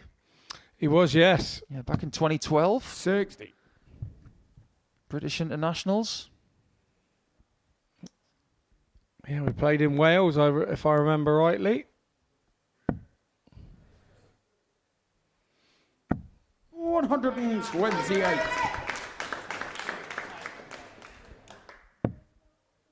Pallett did win some very close games in an England shirt. 99. This is just another day. David, you require 56. Another challenge. And a must hit.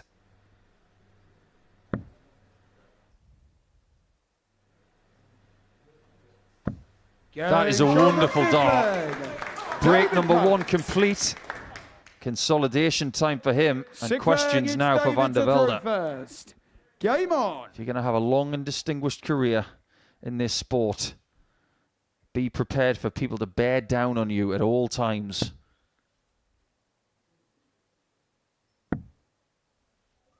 Again, Pallett blocks the treble. 92.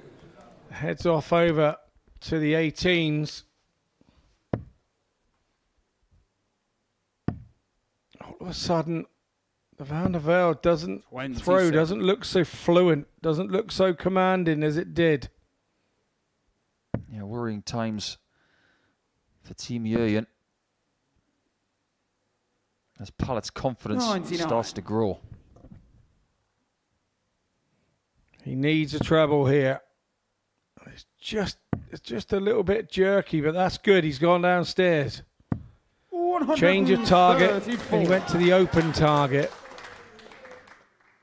Once again, good thinking from the young man. Who's the favourite to win this game if Pallett wins this leg then? Jurjen would have the darts. 92. But Pallett's got the momentum. Yeah, he has, absolutely. And Phil has got a goat. Whoa! Well, that's a little bit better than 134, isn't it? Could he possibly end this semi-final with 340 points in 6 darts? Oh, great stuff from Pallett, that. Absolutely superb visit.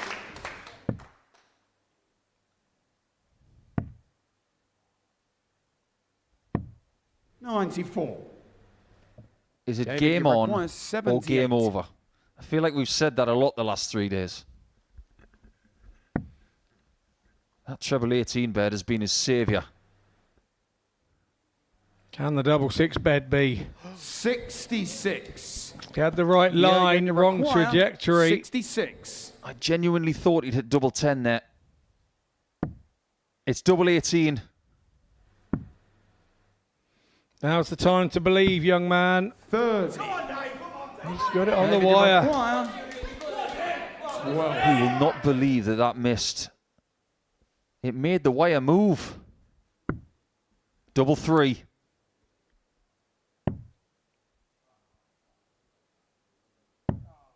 6. Just a bit too defensive, and he knows it. Here in the require. Van der Velde comes back for 36. Now it's 28. It's unconventional. And when Pallett was bearing down on him, Van der Velde found a little burst in the scoring stakes to get enough shots to win the match. In his debut week, Jurjen is into the final, and maybe just in that moment in the semi-finals, he's exercised a few ghosts in his own head. He wins by 4 legs to 2, and when we come back, it's going to be Jamie Atkins up against Steve Beaton to see who plays in the final against Jurjen.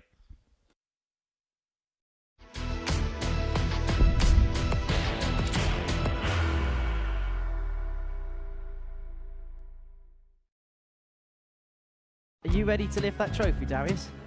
Yes. Let's do it then. Ladies and gentlemen, your Modus Super Series 9 champion is Lucky D, Darius Lewandowski!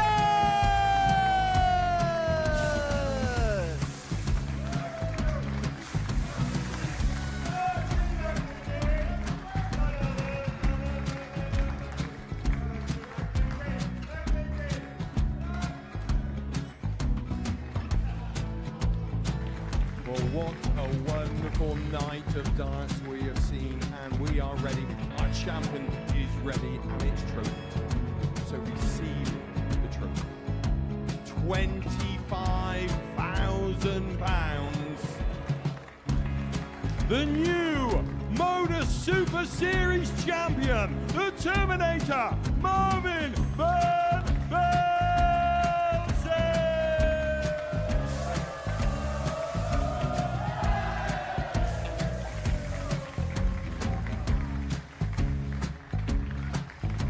And one more time, the 8th Modus Super Series champion, the Terminator, Marvin Van Velde.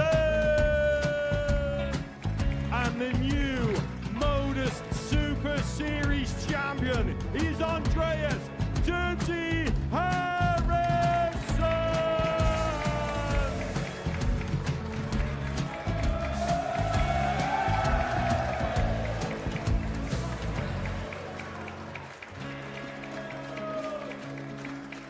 And one more time, the 7th Modus Super Series champion.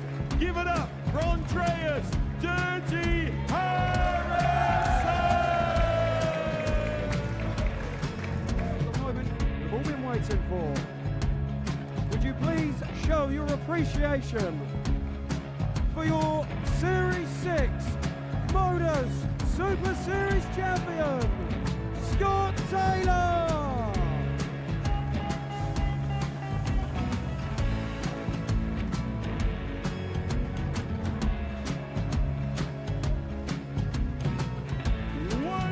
Time, your new Modus Super Series champion. He is Chucky. He is Jim McEwan. Ladies and gentlemen, your Modus Super Series champion, retaining his title, the Luke Ledlow.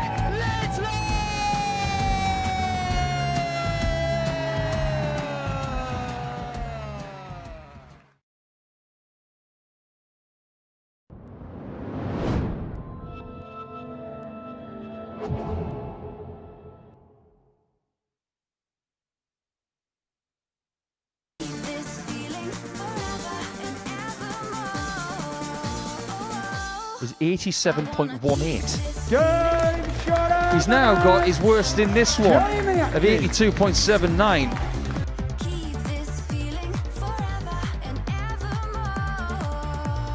Come up, Mia. So Beaton does get over the line. His third match start yields a 4-2 victory.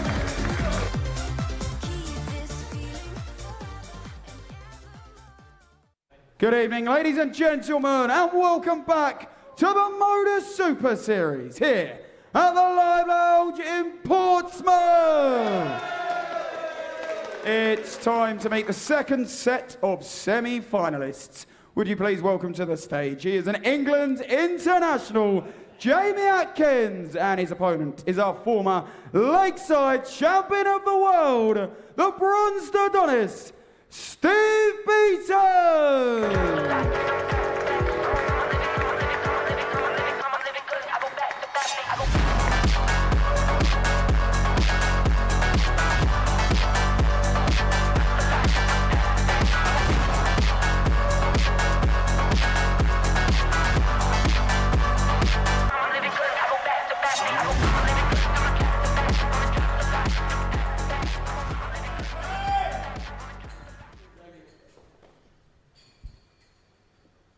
So semi-final number 2, Jamie Atkins up against Steve Beaton. Scott Mitchell and Paul Nicholson are in commentary.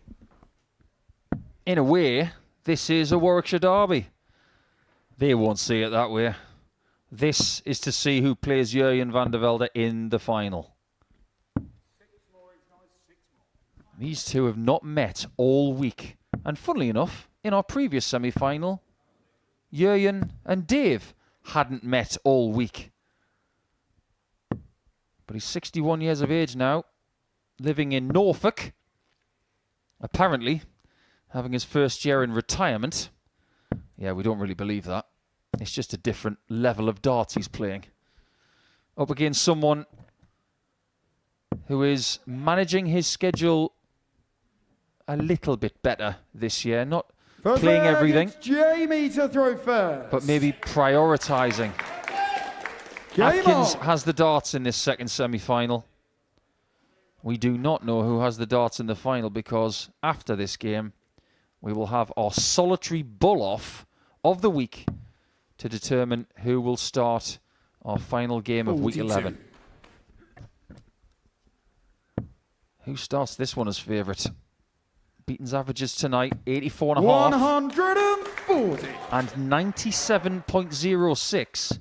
Which is the biggest average of the night, but it was in defeat. 99.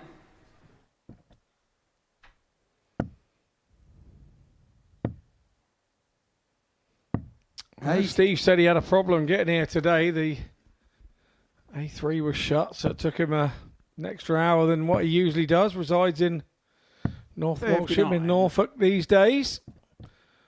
Not too far away from Cromer, up on the coast. 140. Travelling on a Saturday around England is it's a bit of a thing sometimes, especially when the kids are off school. And they're both on a finish now. Atkins, one of the best 180 hitters of the week. Doesn't make any difference. We're about to find out.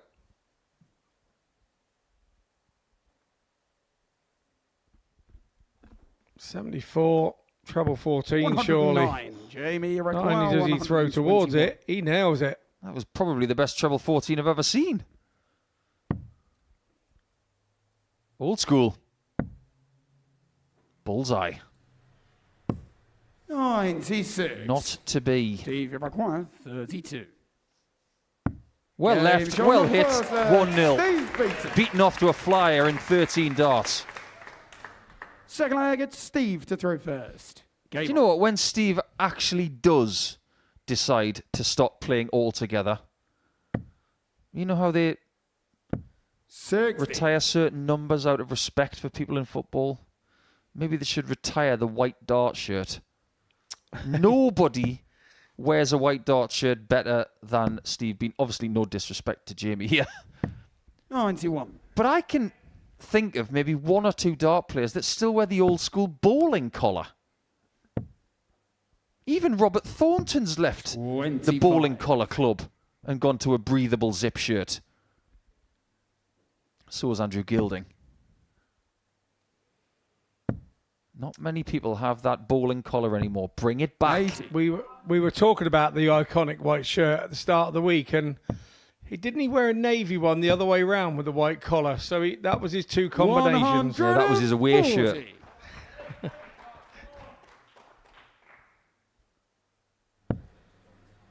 He had some of his best victories in that navy shirt. Remember when he beat Phil Taylor at the Grand Slam?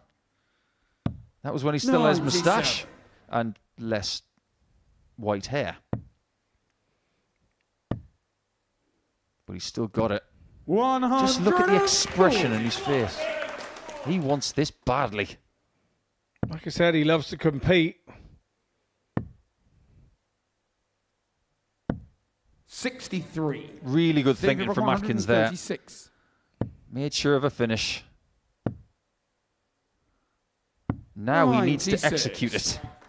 Jamie require 170. The thing is, he's got a chance to execute it because he left it. That's the clever bit here. Whether he does or whether he doesn't, if he continues in that vein all his starting life, he will hit it a few 56. times. We Stevie did see it this require week 40. already. From him. We've Game seen plenty of that show from Beaton, who's second, striking right Steve here. Beaton. Follows up the 13 with a 16. So leg, it's Jamie to throw first. Game on. Coincidentally, after 2 legs, averaging 103.66, which is the exact average of the best performance in a final in this series 57. by former champion Scott Taylor. All the way back into week 2. 100. The only time someone has won a final in this series to 0.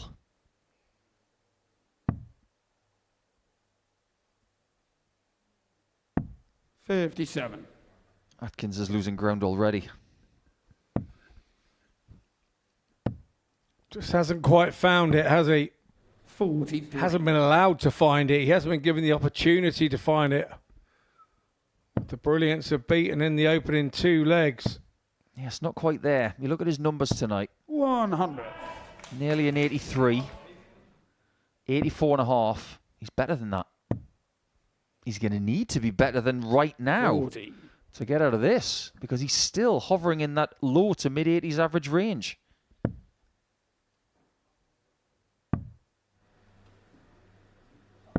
$93. This is a little bit better. Good pick off there.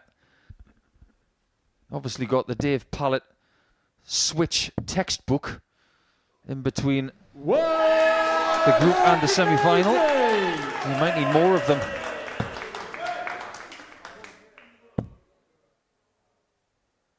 $140. Everyone's still in the crowd there, enjoying the action. Needs a 60. 98. What a dart that is. How did that get through there? I've got no idea. Does this go in? This needs to. Game Sensational dart from Jamie. Jamie Atkins. After everything that Beaton's done right in that previous leg, Four-legged Steve Atkins Fitzgerald first. still deflects Game on. the bronzed Adonis. Do you know what, Scott? I look at Beaton's expression here. This 137. is the version of Steve that everybody wants to play. That switched on version. Yeah, it is. 45. You look at his expression in the mid-90s compared to this, it's exactly the same. The haircut is different. The facial hair is different. The darts are 47. slightly different. But that expression has not changed in over 30 years. Yeah, they're only slightly different. They're still using that oversized pear-shaped flight. You could say he's making the pear-shaped flight great again. It could well be. While the others all chase varying forms of the more solid plastic flight these days, he's stuck to his guns. 104. It's actually an oversized pear as well. It's a slightly bigger than standard pear flight. He's the only person I know who uses 100. it. Atmosphere in there right now is raucous. There are people in there who really want Jamie to win this game. 60. Which means they want Beaton to miss this.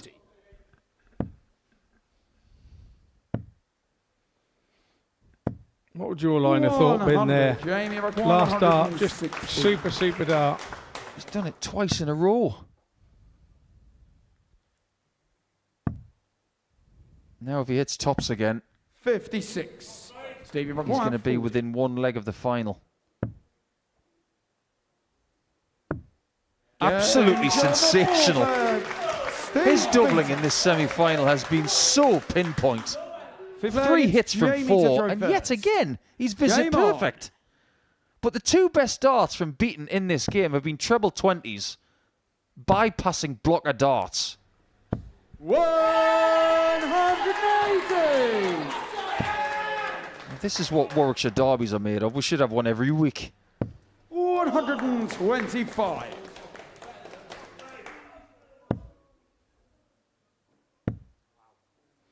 I think the few that were in for Dave Pallett are now in for Jamie. I think that's true. There aren't many places that see 100. the majority of the crowd going for a beaten opponent.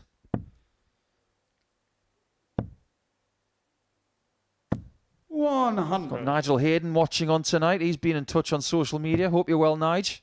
Former England international, the Butcher.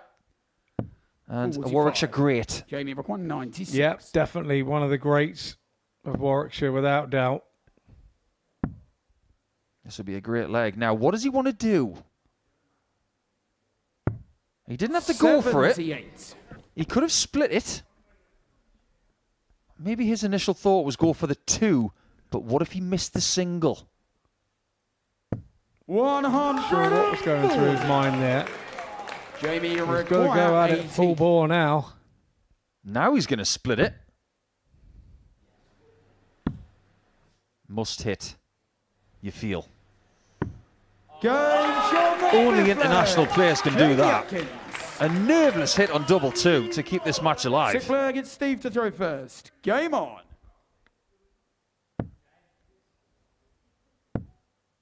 You can see in the expression of Beaton now. 100. He feels it's now or never.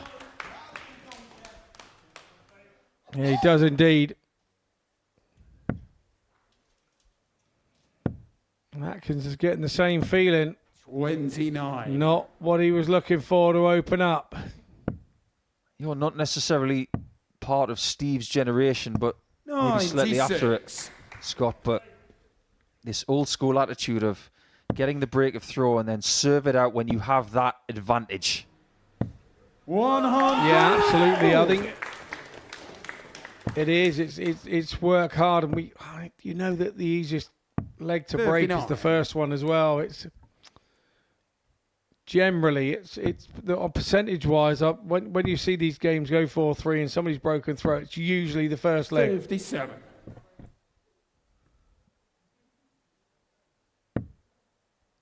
Trebles are drying up. 46. Well, well, well. We've gone the distance twice tonight. 57. Both games were won by Jurgen van der Velde. One of them against Beaton, who does not want to go the distance. Let's just make that clear. He might have to if he misses that 64. 81. But that is not an ideal leave. No hesitation from Steve.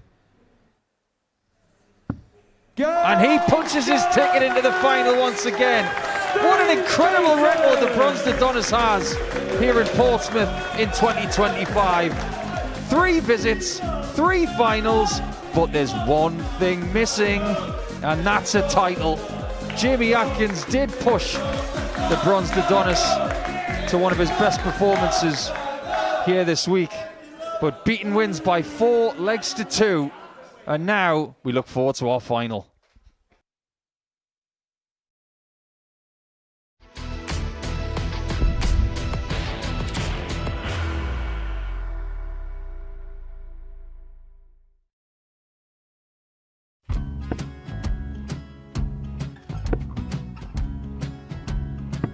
$54. Charlie McEwan, 164.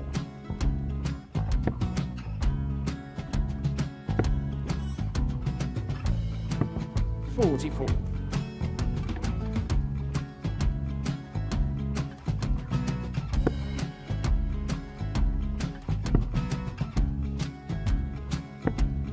$32. Charlie McEwan, 120. Well, 120. He's got a fair, at least 2 handfuls at this. Just needs to stay 60. there. That's a good shot. Halves his score. Leaves himself on a 2-darter.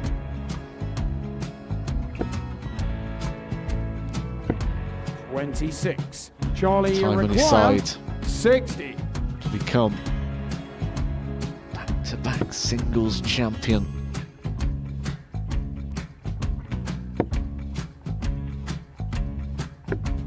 $40. Definitely a couple of nerves in those last 2 darts. But he'll be coming back.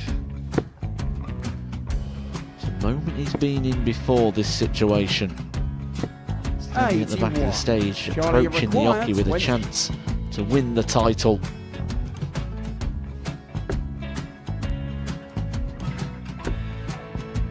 He did this to win the first title, if you remember. 11. I think he's gone. Georgia I think require he's gone to 180. bust it, maybe. The first title he won, he wanted 20. He went 6-7-7 to win it. He had a chance to replicate it again.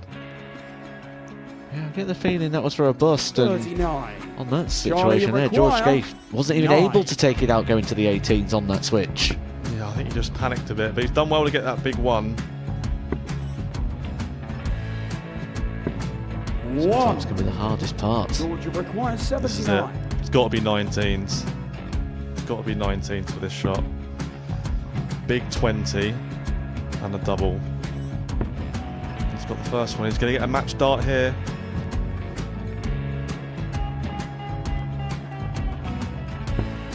$59. Charlie, Threw you the entire require body into that 8. one. Just didn't want to let go of the dart.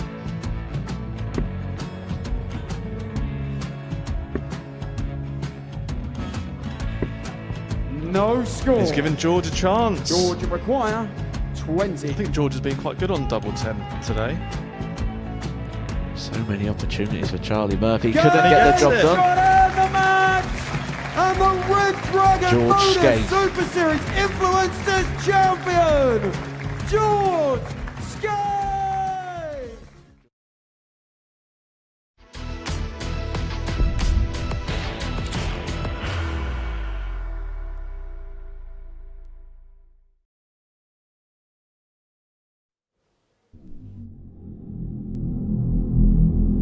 Week 12, and only one more chance to qualify for Champions Week.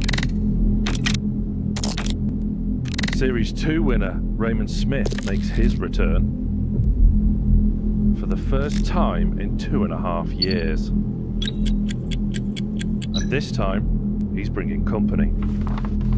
Kai Smith will be making his Super Series debut as they become the first father-son duo to play in the same week. But there's stiff competition.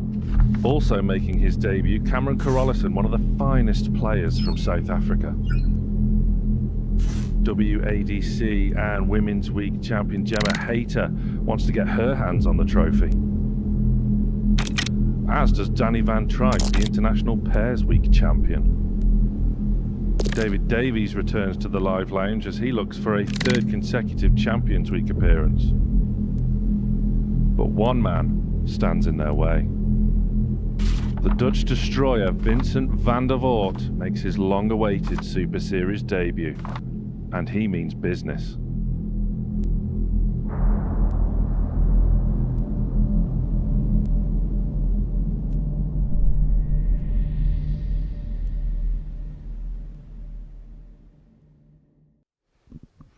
Yeah, the final week of qualification through to Champions Week 11 gets underway on Monday morning. The lineal champion Raymond Smith is going to be one of the headline names. Danny Van Tripe looking to win for the first time on his own, having won the pairs with Jimmy Van Schie earlier on this year. Cameron Carolison, the best player in Africa right now, is also in the lineup. Graham Jenkins, son of the great Terry, is also going to be involved. David Davies is looking for a hat-trick of Champions Weeks. Group B sees Gemma Hayter, the Tour champion, clinging on to a spot at the Global Championship as well, alongside Vincent van der Voort making his debut, Charlie Martin in there too. Kai Smith, son of Raymond, Dean Finn and Scott Bannerman are also in Group C. The action gets underway on Monday morning for 9:30 a.m. here on Pluto TV. That's next week, but let's look back at what we've seen so far tonight, because the semi-finals had come to a close, and it's a meeting between Jurjen van der Velde and Steve Beaton in the final. 2-4-2 wins in the semi-finals, van der Velde getting the better of David Pallett and Beaton getting the better of Jamie Atkins. It's all been watched in the studio by the 2015 champion of the world, Scott Mitchell. He joins me here now. We've got a tantalising final ahead of us between youth and experience. We have, and both semi-finals went this very similar way. They both went off and got leads and then just hung out and brought it home. They both can't do that this one. Somebody's got to take command of the game, and I just feel that this is the perfect final. For Jurjen, as you mentioned, he raced in front. There could have been an air of panic stations, though, as David Pallett came back at him. I think we started to see panic stations, and we were wondering if that sixth leg went to Pallett, would van der Velde be able to find something? And in the end, he didn't allow it to go to 3-all. He managed to turn it over and get it sorted 4-2. One thing we're seeing from Jurjen tonight is perhaps a little bit more emotion than we've become accustomed to him this week. Well, it's only natural. It's getting bigger, isn't it? He's watched all his predecessors and some Dutch like Marvin van Velzen come here and win and seen how it's turned their career. He wants a bit more of the same, doesn't he? As you mentioned, Steve Beaton himself getting off to a very quick start, and that was just such a professional job that was done by him in the end. Absolutely. He had a game plan, came out and it just applied it perfectly. Get in front nice and early and then get to the point where he's got to win more legs than you, and then you back yourself. So he's going to be in the final alongside Jurjen van der Velde. Now, the pair have met in Group A over the course of the week, but it's always such an interesting dynamic when we've got a final like this. Someone like Jurjen, who is such a great young talent, World Youth finalist at the end of last year, against Steve Beaton, who's been there, seen it, won it, and wore the T-shirt on so many occasions. Yeah, so you have a situation here where for the young man to be able to come and win this tonight, it would banish all those bad memories of that World Championship loss. Steve, he's just kind of living the dream, isn't he? He's trying to rekindle. He loves the art of competition. And for him, going to Champions Week would be another nice little notch on his CV. Is there somebody that perhaps you're favouring for this final, or is this like the rest of the night, just too close? I feel if Stevie goes this time, I think that the young man will go with him. I think he's in confident mood. But I think Steve has just got too much. And also I think it could rely on the bull-up. And we will tell you the result of that in just a second. In fact, Steve Beaton won it, so does that change any thinking? Well, it means he can come out of the blocks and he doesn't have to break, does he, this time round? So, yeah, I'd say there's slight advantage Beaton on that. So the 11th spot through to Champions Week is up on offer here. These are the players that have already made it through. And what a cast list it is. Jess Smith, former world finalist. Scott Taylor, former champion here. John O'Shea, a former world master. Shane McGurk, a reigning world champion in the WDF. Andy Hamilton, a former world finalist. Adam Gavlas, who's made it to a World Youth final. Jimmy Van Schie, one of the most successful players in this building, playing at a fourth Champions Week, having won 4 weekly titles. Graham Usher, who played in the first Champions Week final, World Seniors Championship finalist. Derek Coulson, who's going to become the first player to participate in 4 consecutive Champions Weeks. And Richard McKee, I suppose you could say, is somewhat of the wild card of the 10 players that are already through to Champions Week, which gets underway on the 11th of August. And of course, that's going to be live here on Pluto TV. And look, Steve Beaton has done nothing else but get to finals in most of his campaigns here at the Super Series, but he's still awaiting that first. So whoever makes it through to Champions Week is going to be a very welcome addition to that list. Yeah, more than a welcome. We were looking at it a couple of weeks ago when Coulson made it. We're thinking, cool, how does that improve it? And then McKee last week missed the 9 dart in the final. He then makes it, and we're saying, how can we add to it? This man would certainly be a big name to add to it. But so would the young man. So with the young Dutchman, Van der Velde from Holland. So, yeah, whoever goes through is going to add to that Champions Week vibe. Well, let's get it on. It's time for the final. Jurjen van der Velde up against Steve Beaton. And this is for the 11th spot through to Champions Week.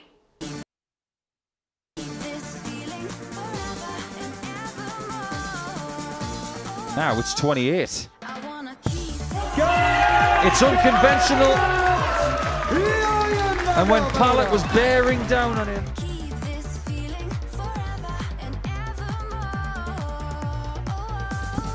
And he punches his ticket into the final once again. What an incredible record the Bronze Adonis has.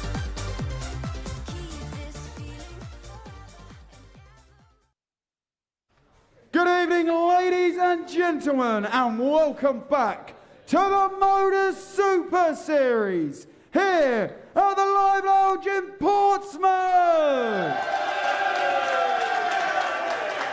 It's time to meet the finalists. Would you firstly please welcome to the stage, he is a former Lakeside champion of the world, the Bronze Adonis, Steve Beaton!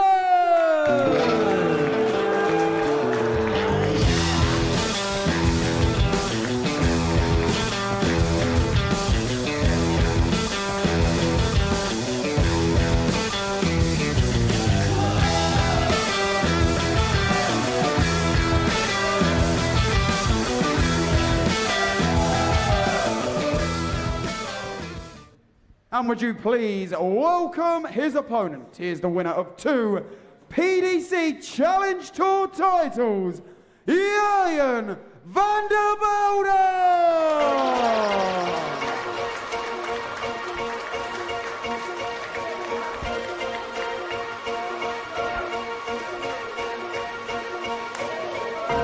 I am number one, not number two. If I'm not the one, I'm uncomfortable. See the competition I've been running through. Leveled up, I only see him in my rear view. Yeah, I'm ballin'. Yeah, I'm ballin'. It's a youth experience game in the final. Jurjen van der Velde wasn't even born when Steve Beaton won his World Championship title. The World Youth Finalist from last year up against the former champion of the world. And it's a former champion of the world in commentary, Scott Mitchell, alongside the former players champ, Paul Nicholson. What a great game this could potentially be. Maybe it was destined that it was going to be Van der Velde against Beaton at the end of week 11. It has come to pass. Steve Beaton is still smiling, but how broad will that smile be in about 15 minutes? Jurjen may have exercised some demons in that semi-final when Dave Pallett was getting very close to him. How strong can he be to take out this man who was indeed world champion well before Jurjen was born? There is the trophy they will be hoping to loft in the air. And the medal First leg, it's that will Steve hopefully to be go around their neck in a very short amount of time. This game is probably the quickest fixture that we can possibly give you 95. here tonight. Had a lot of deliberate players, but now they're ready for action to see who goes into Champions Week, which is a return 46. to this postcode in about 8 days, or maybe slightly a bit more than that. The way the Beaton's played, if he wins, he's looking like a Group A participant. Yeah, the way that the averages, or the way that you get dropped into your groups, is on your average from the week that you win. So 38. Yeah, his average is right up there in the top 6. So I would imagine that should he win this, or should either actually, to be fair, they 100. Both will be right on the cusp. If Steve does win this match, he will spend more time in Portsmouth this month than he will at his own house 57. this week. Champions Week potentially. International pairs as well. 83. He started very, very solid. You never know, he might have a holiday home down here soon. Who knows? He's got plenty of friends. 130. Probably doesn't even need a hotel. Are we starting with a biggie? 93. He's lost in 2 finals in this building this year. Lost to Richie Howson at the start of the year in the League of Legends week. And then to David Evans. One of the finest of margins in the previous series. Double 16. Now left with 18. Yeah, number 129. Start downstairs here, Van der Velde.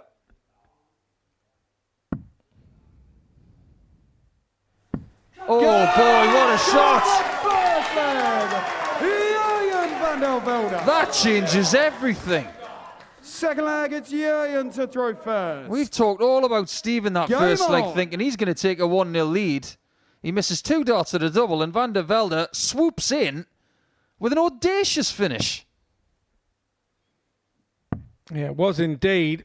And you think, what adrenaline must be going through this young man's body right now. Now, what difference does it make that Jurjen did beat Steve earlier tonight by 4 legs to 3? It keeps a pattern moving throughout the week. They've had 4 meetings. They've won 2 each. But it goes like this. 100. Beaton wins. Van der Velde wins. Beaton wins. Van der Velde wins. This is the decider in so many ways. 140.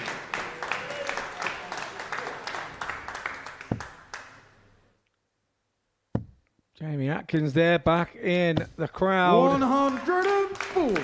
Enjoying the final.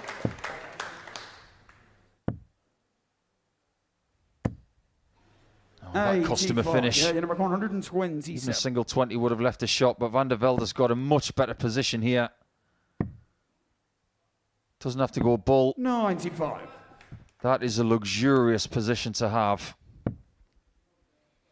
Beaton will try to put him under pressure here.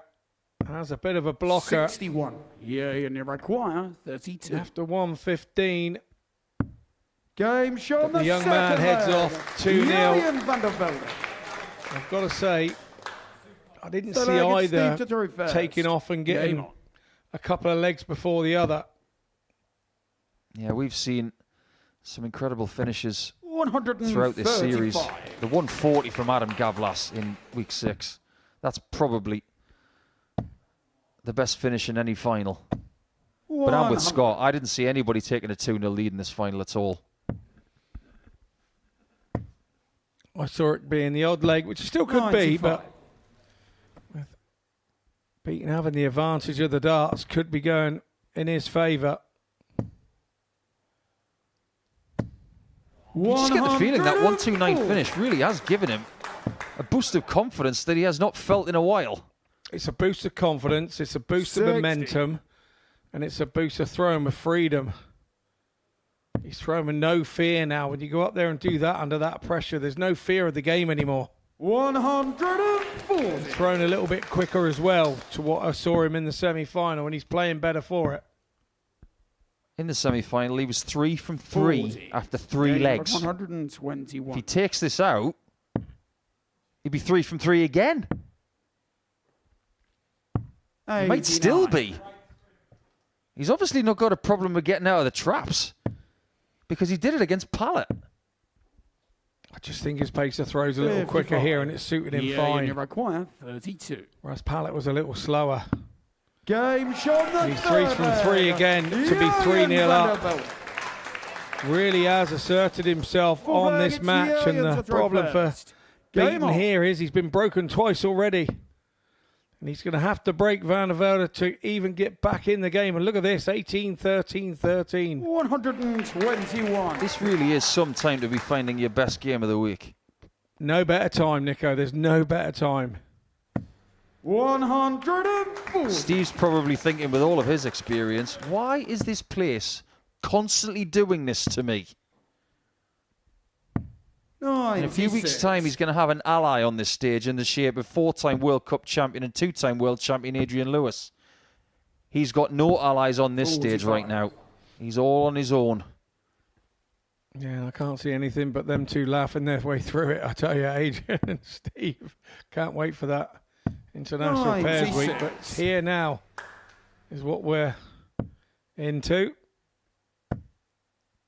Needs the lot. 140. Doesn't get them, so it's 6 starts from here for Jurjen to win the final 4-0. That scoreline's only happened once in this series in a final. And he might be on for the best final performance of the series. What an absolute dart that 180 was. You require 8. It's not 4 out of 4. But it is double 4 to beat Steve Beaton by 4 legs to 0. Modus Super Series champion, Jurjen van der Velde! There you can see what it means to him. Incredible performance off the back of the 129. He stretched his legs, and even Steve Beaton, all he could do was stand back and say it. Well done, young man. Youth versus experience, and youth wins the day. The average of 103.66 is identical to that of Scott Taylor in week 2 when he beat Tom Cromwell 4-0. What a performance. That's going to be a game that he will remember forever. He said that Steve Beaton was one of his heroes coming into this week. There's only one thing better than meeting your heroes, and that's when you can beat them. He's beaten him 3 times this week in their 5 meetings, and that one will mean the world to Jurjen ahead of a visit to Champions Week in his debut series. Incredible stuff. That young man from the Netherlands will accompany Jimmy van Schie in Champions Week. So there will be 2 Dutch players into Champions Week. One of them is Jurjen van der Velde. Jurjen, can I just grab you here? Well, Jurjen, I'm going to bring you over here, my friend. Many congratulations. Now, just bring you over here just so we can have a look at that camera there. You said early on this week that Steve Beaton is your hero. Yeah. You've just gone and beaten your hero to win £5,000. Not just have you beaten your hero to win £5,000, you've beaten him averaging 103. Just sum up your emotions after a crazy few minutes or so. Yeah, first of all, Steve is an absolutely legend of the game, and I still love him, but yeah, I couldn't expect this before, so yeah, this is amazing. I just stood to the side of the stage there. You look almost stunned when you hit that winning double. Yeah. Yeah, I just have no words for it. Yeah, maybe I hit my best game of the whole week, and against Steve in the final, and yeah, this feels absolutely amazing. You won that first leg, and that kind of felt like the real turning point. I know it's easy to say in a game that's 4-0, but it felt like from that point onwards you just hit your straps, hit your stride, and you just went forward from there. Yeah, and maybe the first few throws, I think it was to starting up, and after that 1-9, yeah, I did, and I only hit trebles, I think, and yeah, that made my final. You've achieved a lot this year. Where does winning this week compare to some of the other things that you've achieved? Yeah, I think this title is coming high to my maybe one of the best titles I have. Yeah. I'll let you soak up the adulations for a second. Champions Week coming up then for you. It's only a couple of weeks away, only a couple of weeks to wait. Is this the perfect time to win? Because you're kind of in form now, week off. You've got to try and book some hotels in Portsmouth now. Yeah, maybe, but yeah. My girlfriend said, yeah, I think you need to wait with the bookings for the Challenge Tour because you are playing on the Modus, and if you win the week, you are in finals week and you can't play on the Challenge Tour. Yeah, I think this time she's right. I think she is. And look, this is potentially the beginning of a massive butterfly effect for yourself, because the $5,000 this week, when we get back here in a couple of weeks' time, we're talking 5 times that figure, 25K. Yeah. Yeah.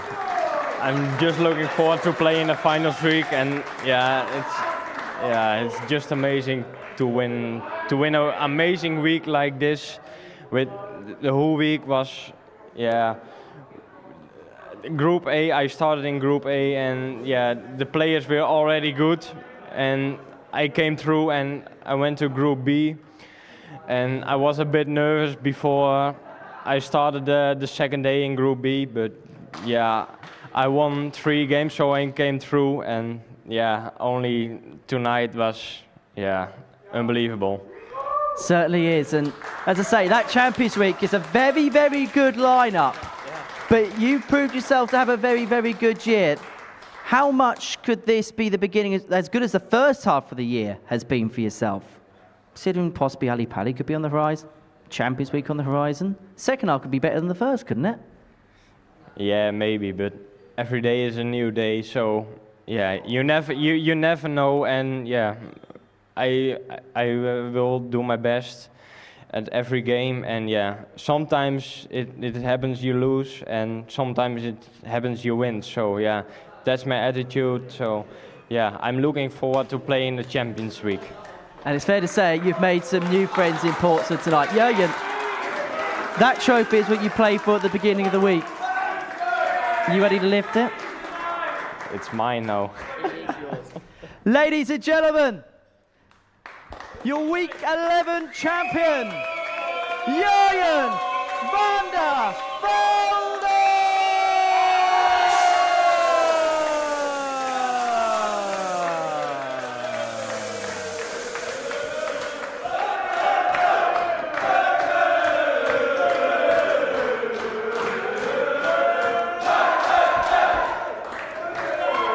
Fair to say, he is a very popular champion, is Jurgen van der Velde, and he's just marvelling up exactly what he's just achieved.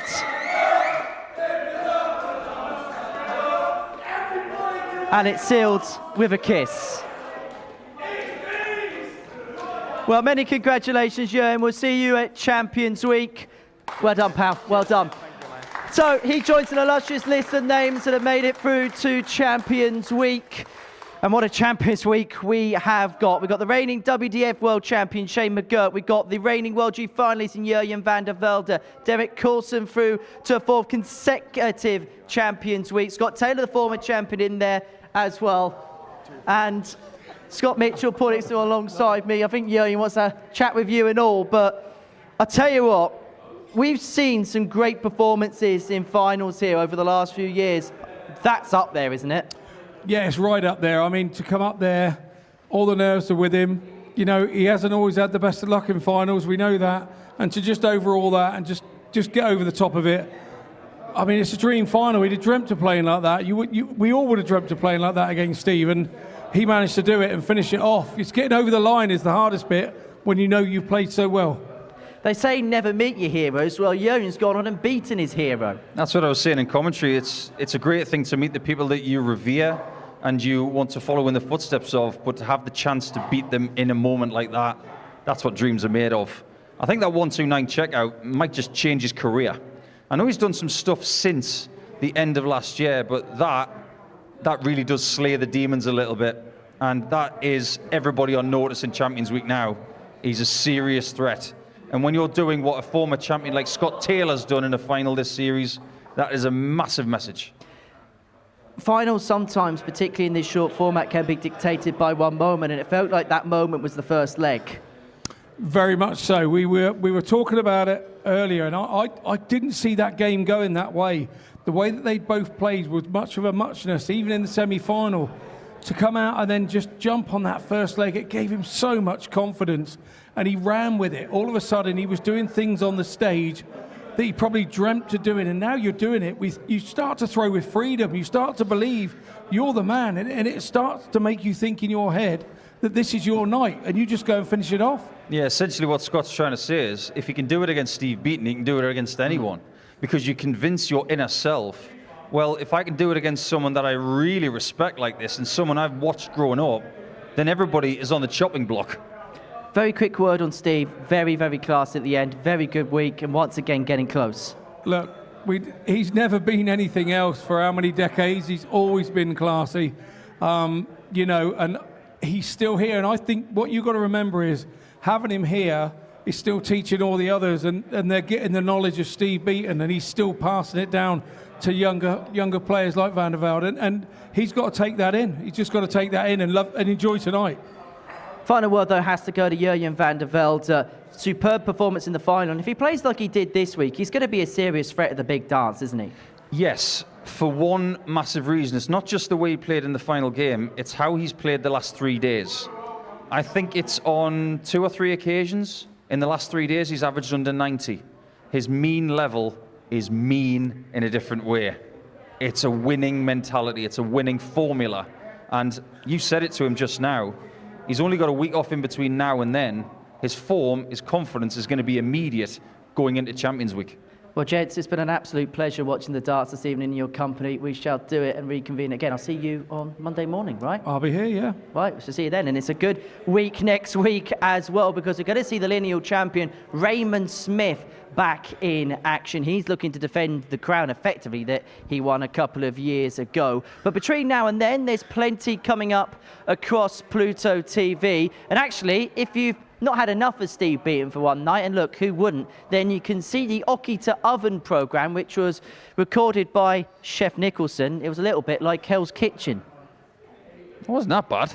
Well, you did call Owen an idiot sandwich, which was probably the most factual thing you've ever said. And then we're going to have some Tungsten Talks for you after that. Peter Maturi is going to be the focus. That is from 10 to 4 on Sunday afternoon. The live darts gets back underway on Monday morning from 9:30. And look, you pick your headline app, because there's plenty on. Vincent van der Voort's the man on the poster, but you could talk about Gemma Hayter, Danny Van Tripe, Cameron Carolissen, Raymond Smith, Kai Smith for that matter. The options are endless. And then, of course, the finals night before Champions Week gets underway is Saturday from 7:30 p.m.